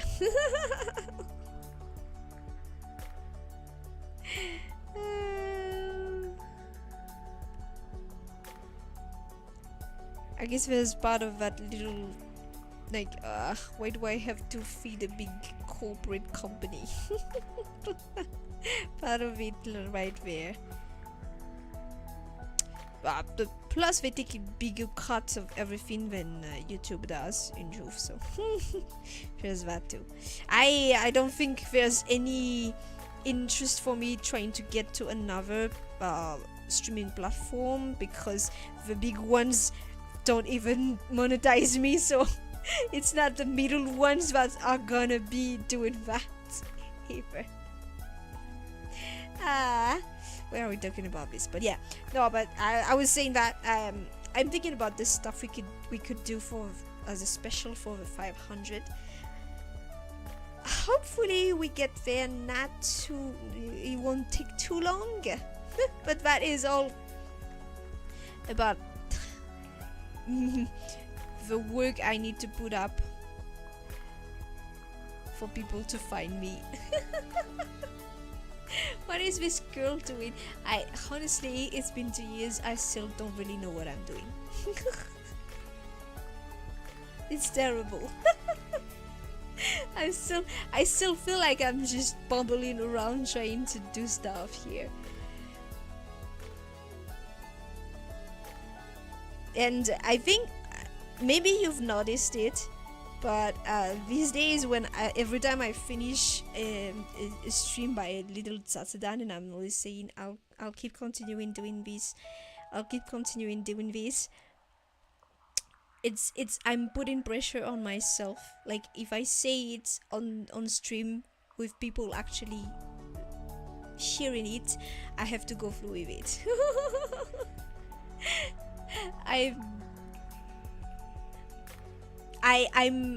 I'm cornering myself so I will not give up.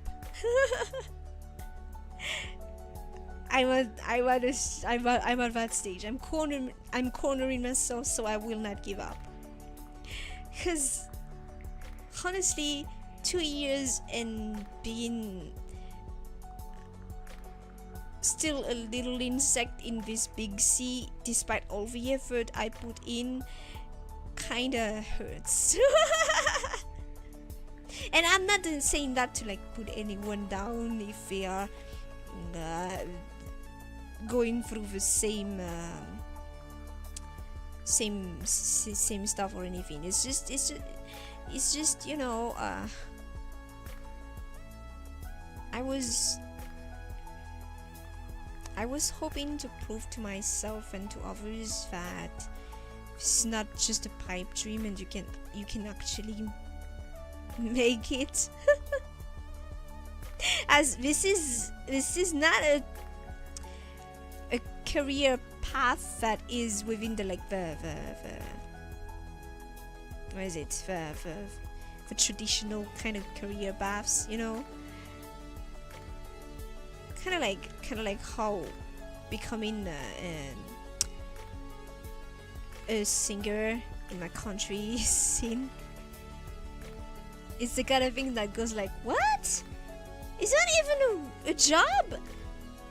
Do you know how much you're gonna make out of that? And I was kind of, I kind of had that delusion that I could prove that, yeah, no, you can make it. And maybe a bit of an ego of mine saying, I can make it. I definitely can make it. I can't do anything that I can do anything that I put my mind to. Probably because without wanting to brag about it, I feel like all my life, especially if I look at it from an outsider's perspective, from someone who is not me, who has seen what I've gone through in life, I feel like someone could say I've always had it easy, to some degree. To some degree, I feel like some people could have said that. Like, yes, I've had some quite serious health issues, but that aside, I was, like I said, pretty much always top of my class when I was still studying.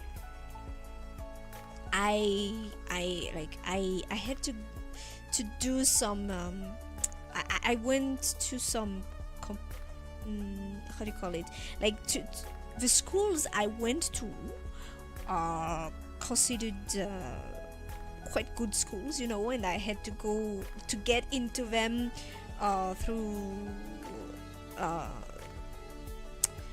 do you call it, like exams in which not everyone is going to get in, you know, what's it called, concours, les concours en français, concours en anglais c'est quoi,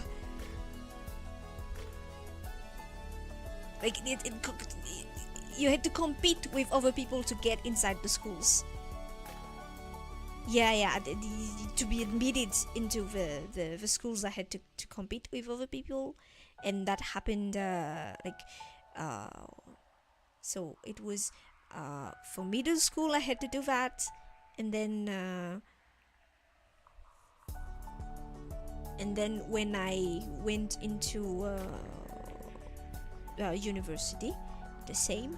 I went to some what is considered among the elite, and if I remember one of my friends saying something like, it's kind of unfair, you're just reading books in class and you still score better than everyone. I'm not trying to brag, I'm just that is how things went for me.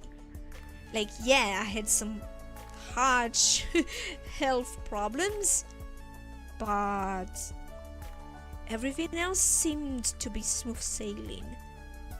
And even my job, I landed it. It's not me that went to them to give them to I didn't ask for the job. I was called. I was called and offered the job. It's like if honestly, I think if someone was watching from an outsider perspective, would be saying, honestly, everything is smooth sailing.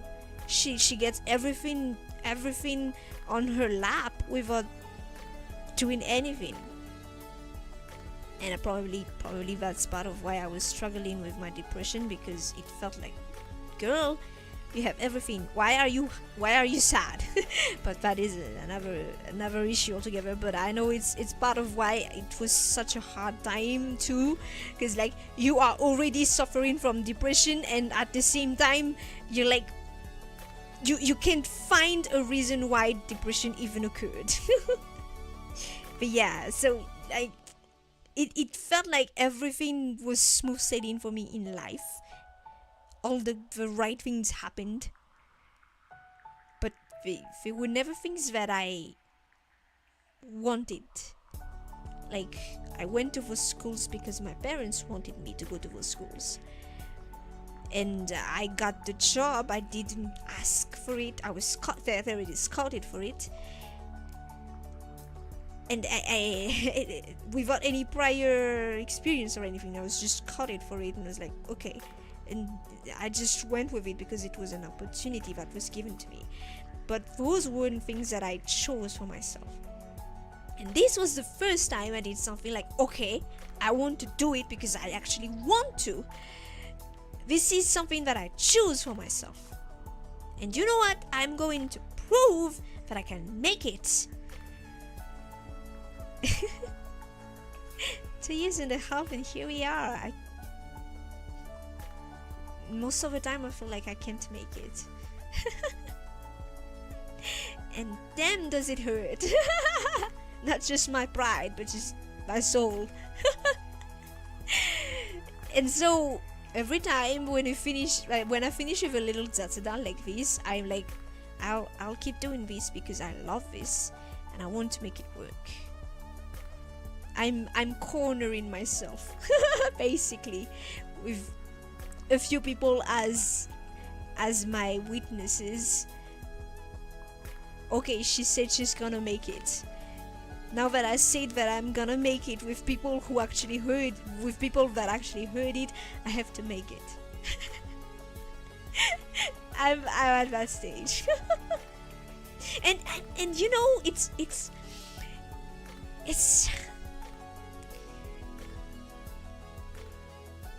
it's kind of like, if I keep saying this, like, it feels like I keep whining about being a small creator. There are people that have it worse. Yes, there are people that have it worse. It doesn't feel better to me to see that, oh, okay, there's someone that wants to make it too but is worse off than me. It doesn't feel better. It just makes me miserable when I see that, damn it, this person has so much talent, he has such high quality stuff to offer, but barely anyone watches them. It just kind of makes me like, and like, yes, people have their preferences. It's not because you make some high quality stuff that people are necessarily gonna like it. And I hate it because at some point it kind of makes my thought patterns kind of go into the territory of, why the fuck is X so successful when Y is so much better? But that is just this very subjective point of view, you know, and obviously it's just what the majority likes. And it just so happens that the majority doesn't like what I have to offer, I guess, so far. Maybe, I don't know. But like, it kind of grates me so much. It gets on my nerves so much that I have these kind of thoughts sometimes. But at the same time, I'm like, yeah, but you have to accept it. It's like, it's just human nature. You compare yourself to others, it's human nature. And of course, it sucks when you're not doing as well as you wish you would, especially when you see that others in similar situations or in worse situations are doing much better. So that's just what I'm constantly grappling with. And so every time I end Tatsudan, I'm like, I'll continue doing this. So it's like I'm trying to ensure that I have to deliver.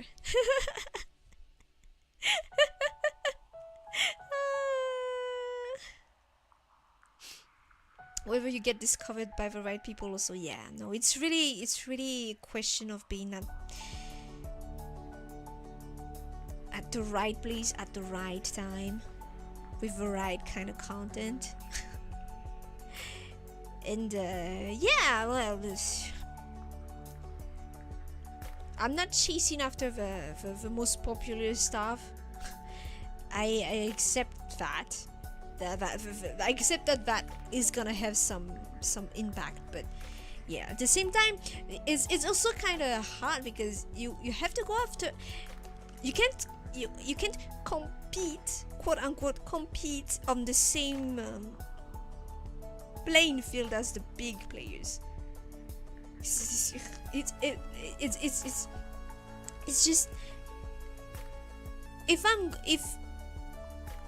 if there is 50 people watching and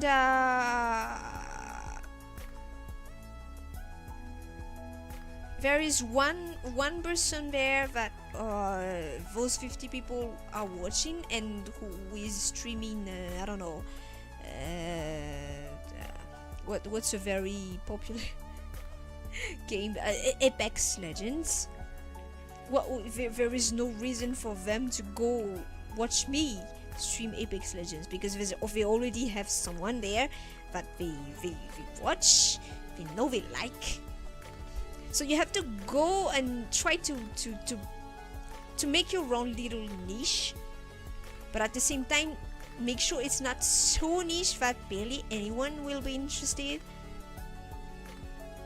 So yeah, I remember the analogy of what's his name? That dude that makes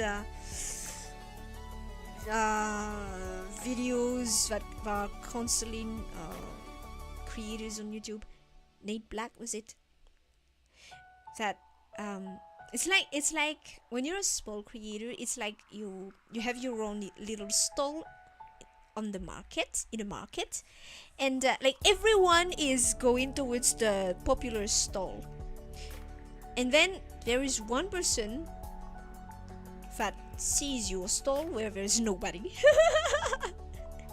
and your eyes meet, and then there's this social pressure on that person, like oh no, our eyes met, but I don't want to be the single customer at that stall that nobody goes to. And so it's such a joyful moment for a small stall when there is one person that comes to it of their own volition, not just because of social pressure, but because they like to discover new stuff. They're early adopters, like they say. It's always I'll keep saying it, it's okay. It's always kind of mind-blowing when there's someone who comes back and like, wow, wait, did that person actually like what I'm doing? We do, right? We kind of do, right?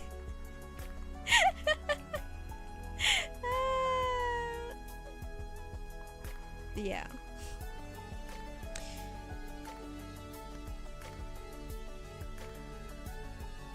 It's all a question of the good place, the good content, the good time.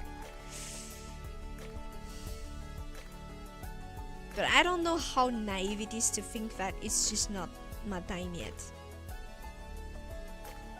It starts to become a bit harder, to not think that this is just all I amount to.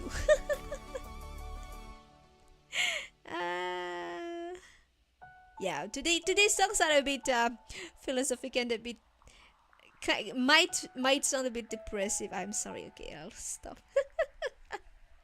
But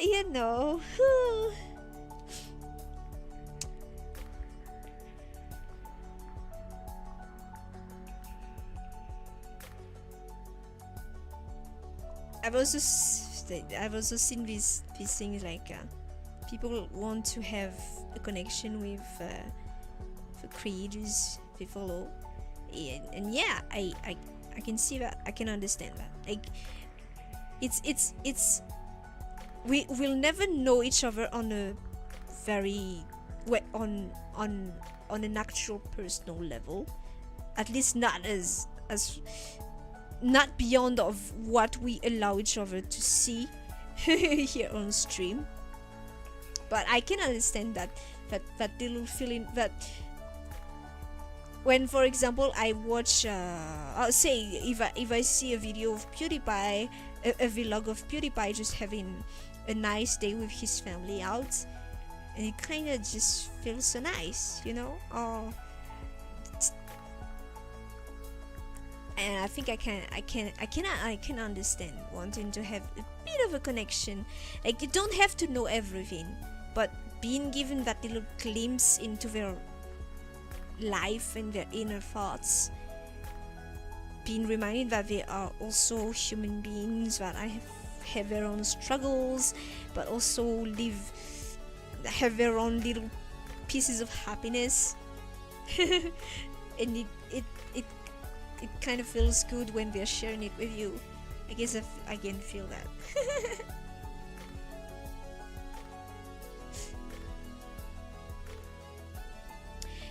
Gotta let it out sometimes to ease the burden and put enough pressure on yourself. Yeah. But I don't want to sound like I'm whining. I don't want to sound like I'm whining, but yeah, I don't really know. I guess it honestly it's just I'm sharing because maybe not only does it help me with my own thought process, maybe it can help someone out there. Sometimes it feels nice just knowing that someone else is going through the same stuff. But yeah.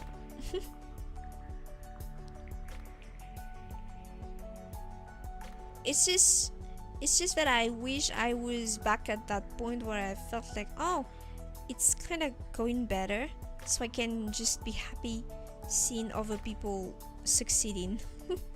But right now it kind of just feels crappy when I see other people succeeding, because I definitely am not. So all that is left of me is just putting pressure on myself, telling myself you have to keep going, you have to move forward. You did this, you better do all that you can instead of giving up. I like to think that even though I'm a whiner, I ain't a quitter. So yeah, we keep at it. It's just that, like I said, it's been 2 years and I feel like I'm nowhere close to understanding really what I can do to make it work.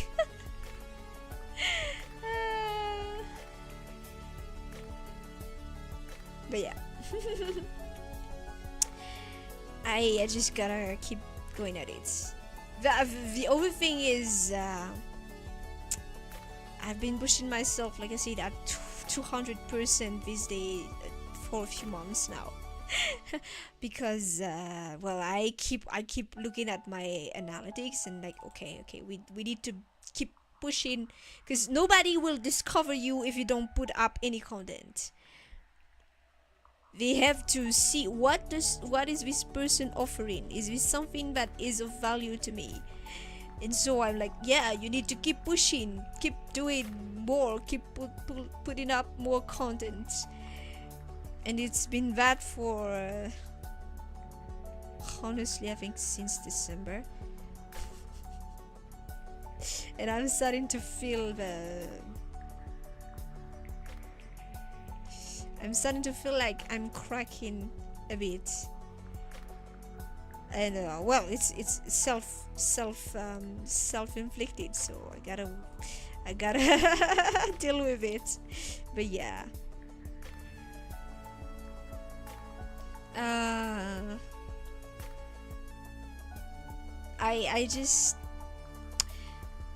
I guess I just wish I could do more.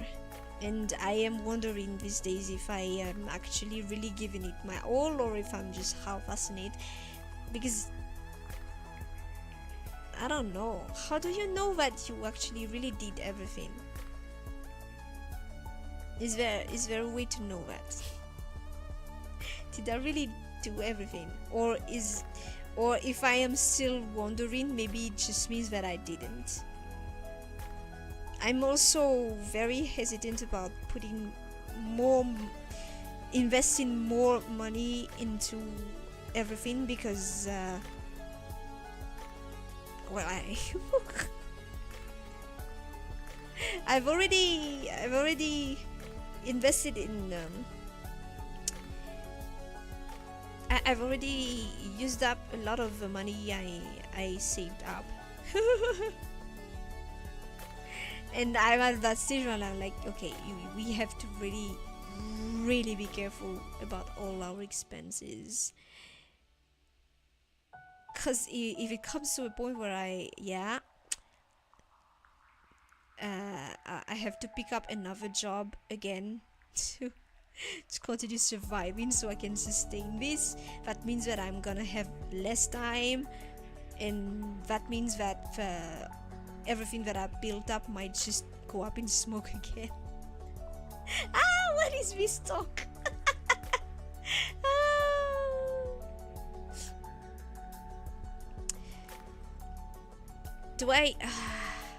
Yeah, so that's the problem. If I had to make a comparison, although I don't know if this comparison is gonna talk to you, I'm more of a Dante than a Virgil. if we talk about Devil May Cry characters. Virgil is someone who mastered a style of combat, while Dante did everything else. Like, I'm the kind of person that is not happy with mastering one single thing or being just about one single or has interest in just one single thing. I like a lot of stuff. That is why I chose to become a VTuber, because it was a perfect outlet for all the stuff I liked. Singing, of course, but also, like I said, playing games and drawing to some degree. And I felt like I could apply everything that I learned in this. But I guess that is the problem with me. It's just that I'm so scattered because I have many interests. I play games that I like and I'm interested in. I do songs that I like and I vibe with, and it's really just a hot pot of all the stuff I like, which might not necessarily have any link between them except just me. It's just me. And it's kind of maybe I'm just a whiner. Maybe I just like whining. But it's kind of hard for me to like determine what in all the tips I see can be actually applied to me. But yeah, well, that's my problem. That's the kind of things I have to determine for myself. So yeah. But that's that's part of why I was like, maybe I'm just half-assing things, or maybe I'm expecting things to progress at the pace of someone who is hyper specialized when I am not. In which case, maybe I should just I don't know. If I had an actual good point of comparison, a good reference to know exactly if am I growing at the pace that should be expected of me given what I'm doing, I mean, I want to think yes, but I don't know. I don't know if I did enough. I don't know if it's just my rotten luck. I don't know. I don't know anything. All I can do is just continue creating stuff, and I hate saying all I can do is just work hard and hope for the better. That sounds so wishy-washy. I shouldn't do that. I should have a clear plan, but I've never been one to do plans. Not for the stuff that counts. I've always just been very spontaneous. So it's kind of, yeah. I'm just rambling. But yeah, no, I'll continue working hard, but hopefully working smart. Oh God, you know what? This might be. Maybe that's the answer. I'm like this, so of course, I don't really progress as much as I wish. I'm so scatterbrained, it's scary. Maybe I was not meant for it. Maybe I was meant to be a corporate slave, because I do very well doing stuff that I'm told to do. Oh fucking Lord. When I quit my job, I was like, no more corporate slaving. I'm gonna do things on my own, but maybe I don't work really well on my own.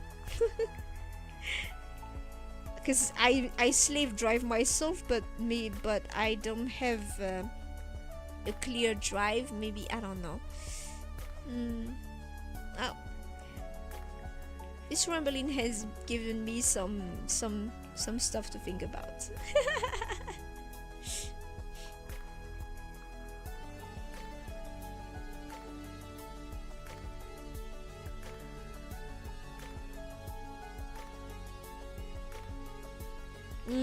Yeah, no, I honestly, intellectually, I know that all these people are like doing some very specific stuff, but I guess that's the answer.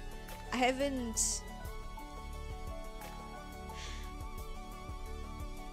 don't really have anything.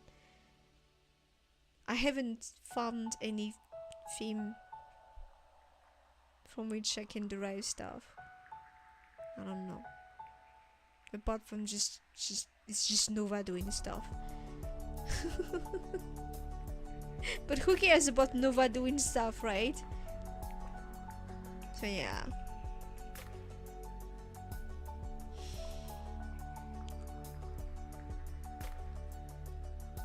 Maybe I'm just a bit tired, is all. I've been feeling tired these few weeks.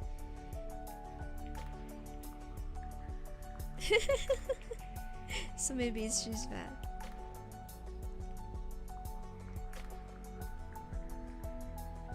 I'm bad at making plans, and I guess I'm just bad at trying to pinpoint whatever I'm good at.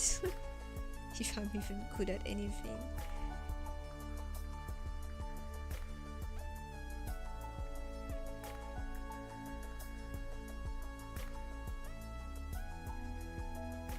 Ah, well. We're not here to... is it? We're not here to psychoanalyze me. It's just... I'm just rambling at this point, really.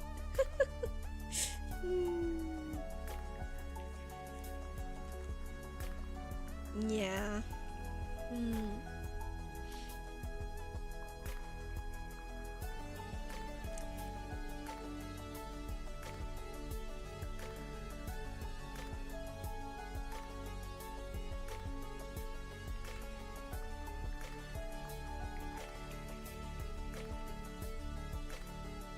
We'll just see, I guess. We'll just see. I think I have a hard time with specializing, maybe because I associate it with being confined into a box. which I understand is not. That's why I'm thinking like these days I feel like maybe I wasn't really made for this. But then what?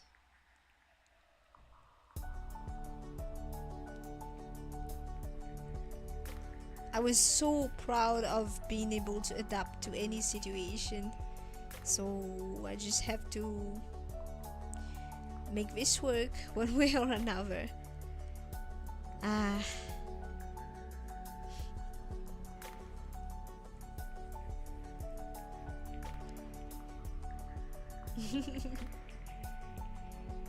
But yeah, I'm grateful for the people that found me and stayed.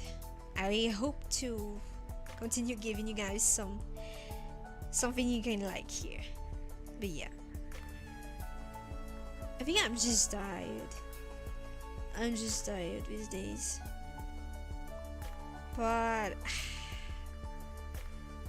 I feel like it's gonna be very detrimental if I take a break. I think because I don't have any backlog of stuff that's already ready for me to just take a break. So yeah.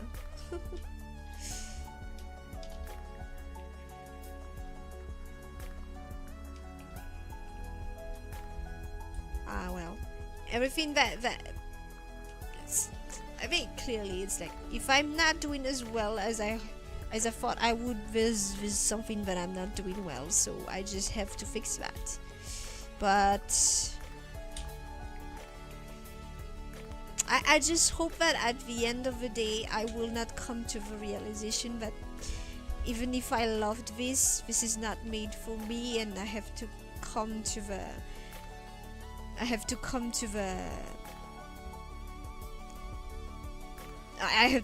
to terms with the fact that I'm never gonna make it work.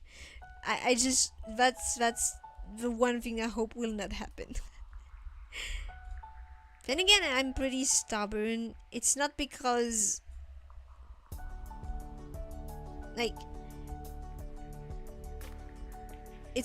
there's one method that has been found to work that's the only method.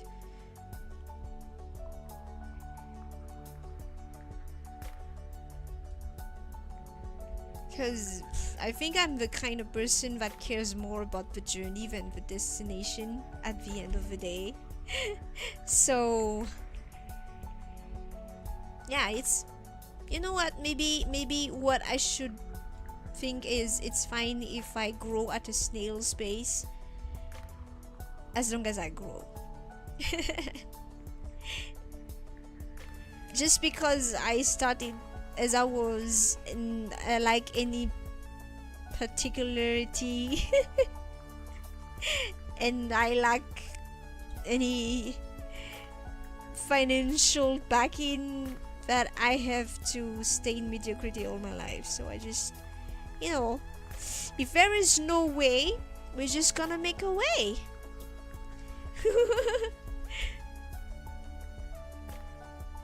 Then maybe I can inspire you. You know what? I think our theme is gonna be from generic NPC to anime protagonist. if it's not, yeah, no, I think that's it. The thing is, since I am so allergic to boxes, if we can't make it into the box, we're just gonna break from it, and we're just gonna make a way, our own way, if we cannot follow the same road as everyone else. That's just what we're gonna do. Being stubborn is the one thing I'm good at, I think, so I'll just make that work. And so I hope you will be there to watch me on my little journey. We're not here for the short term, we're here for the long one. We're here for the long haul. I don't know how long that haul will be. But we're here for the long haul, so I hope you will still find something entertaining, something you like, something to bring you a laugh and a smile down the road. I'm gonna make a way. If I can't follow in everyone else's steps, I'm just gonna make a way.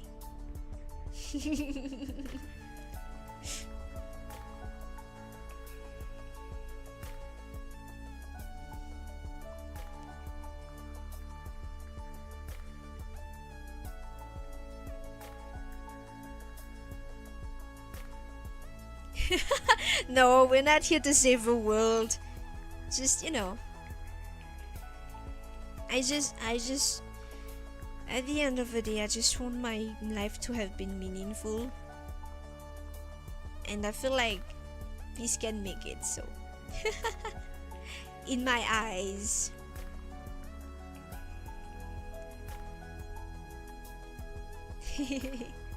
But yeah, thank you very much for your support. Honestly it means a lot. I will never be able to say enough, and I will never be able to tell you how much that means. But yeah, if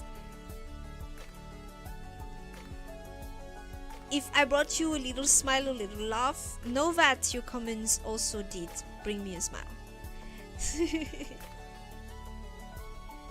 Just know it, it's really nice just seeing that, okay, I was able to touch someone's life just a tiny bit. I think that's the whole magic of being a creator. Well, for me, obviously. Like, it's not just about me doing what I want. It went a bit further. It brought more than what I was expecting, and that is a very nice thing to discover and to have. So yeah, I'll keep doing this and finding ways to make it work. We'll see how it goes. So yeah, I think that will be it for today. It's been it's been 3 hours of just me rambling and getting anxiety live. But hey, well, maybe next time we'll try to not do that as much anymore.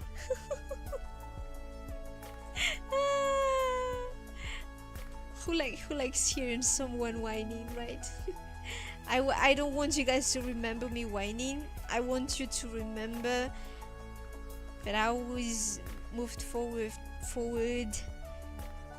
despite all the random anxieties ahead. But if you have to remember something, remember that. Let it be known that Nova did not give up despite everything. Despite herself. Nova did not give up. And so I hope that can give you a bit of courage too. If you need a little push, maybe that is what, maybe this will give you that little push. Stop dreaming, Nova. You won't warm up. You won't worry up. Yeah, but I'll try to be less of a whining mess. I think I've been whining a lot lately. And yeah. Like, yeah, but who cares about your little woes as your little creator?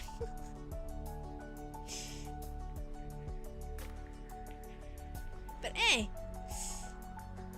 sometimes there are people that leave some clearly the people that leave some comments that make me go like, this person had a bad day and she wanted to take it out on me. And I'm like, I guess I'm glad I'm your punching ball, but what the fuck kind of satisfaction do you get on kicking someone who's already down? Like man, I'm no one watching me. and then I see, oh, you have a comment, and then I watch the comment. It's like, fuck, damn it, a mean comment. And I'm like, yeah, you know what? I'm kind of glad that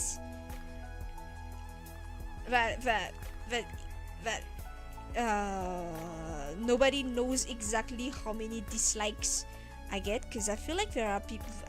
I know that I'm a small creator. I feel like, yeah, sometimes there are people that really just want to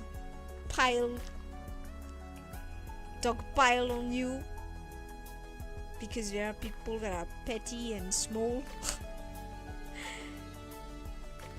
But at the same time, there are people that are kind. And yeah, when I get mean comments, I wonder to myself, is what kind of bad karma did I amass at what time, doing what to deserve this? And when I see nice comments, I'm like, okay, maybe I did something good somewhere, and this is my small reward.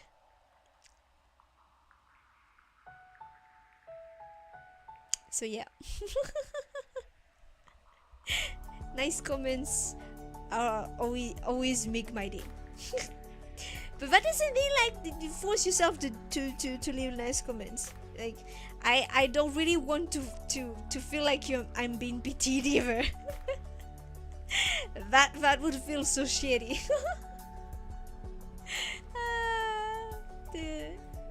Oh, Spirit Wolf, hi. It's good to dream. Yeah, I think not being able to dream would be very sad. So yeah, it's good to dream.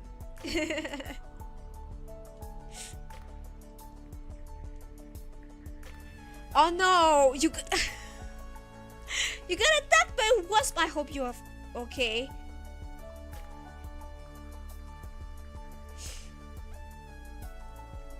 People on the internet can be mean just because they can. Yeah, I think it's just that many people feel helpless, and they think it makes them feel better to attack others that are smaller and more helpless than them. It's just, damn, man, that's such a sad life to live. Honestly. But yeah. Spirit Wolf, I hope you are okay. What does that mean? Does that mean that my streams bring wasps to you? I hope not. I feel like you there are some random bad things that happen to you, and I'm like, am I bringing bad luck the same way the characters are playing the games are just bringing their flags to everyone around them? I hope not. Good, okay, you're good, okay. I'm glad to hear that. But yeah. But yeah. Regardless of people being mean because they can be, I hope you guys are not mean. Do not be mean. I'm not saying that you are, but yeah, like we reap what we sow. So as much as possible, let's try to sow some goodwill. So I'll try to bring you guys a smile, a small respite, and well, the support you guys are showing me means a lot. Means quite a lot. Okay, it's not bad luck, it's just usual. Okay.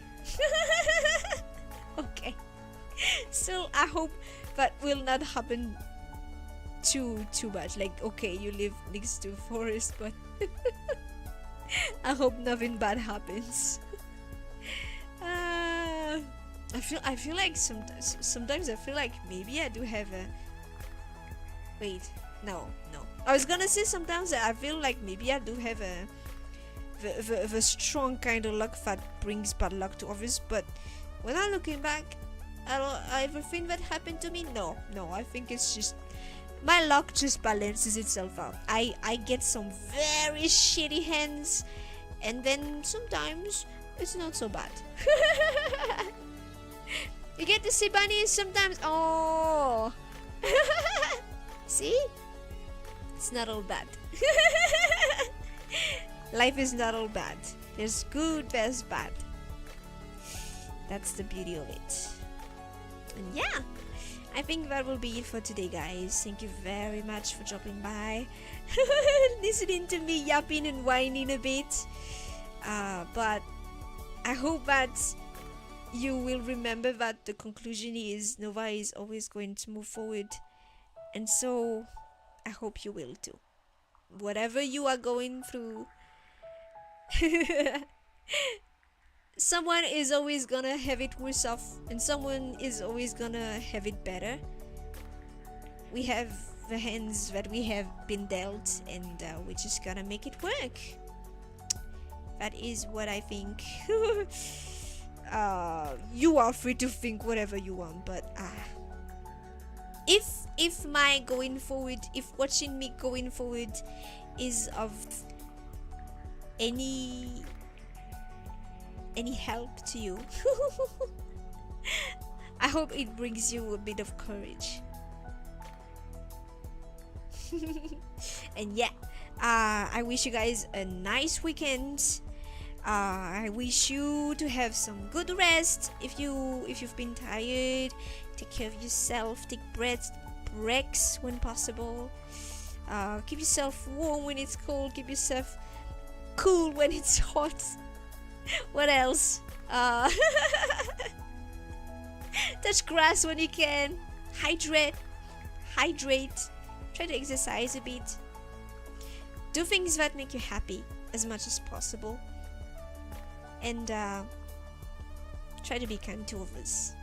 Yeah. Yeah.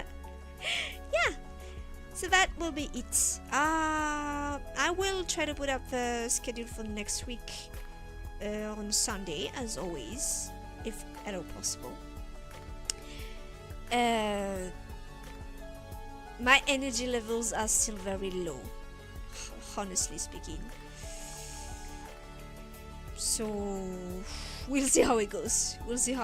I am still very much tired, but hey, I gotta move forward. I cannot stop.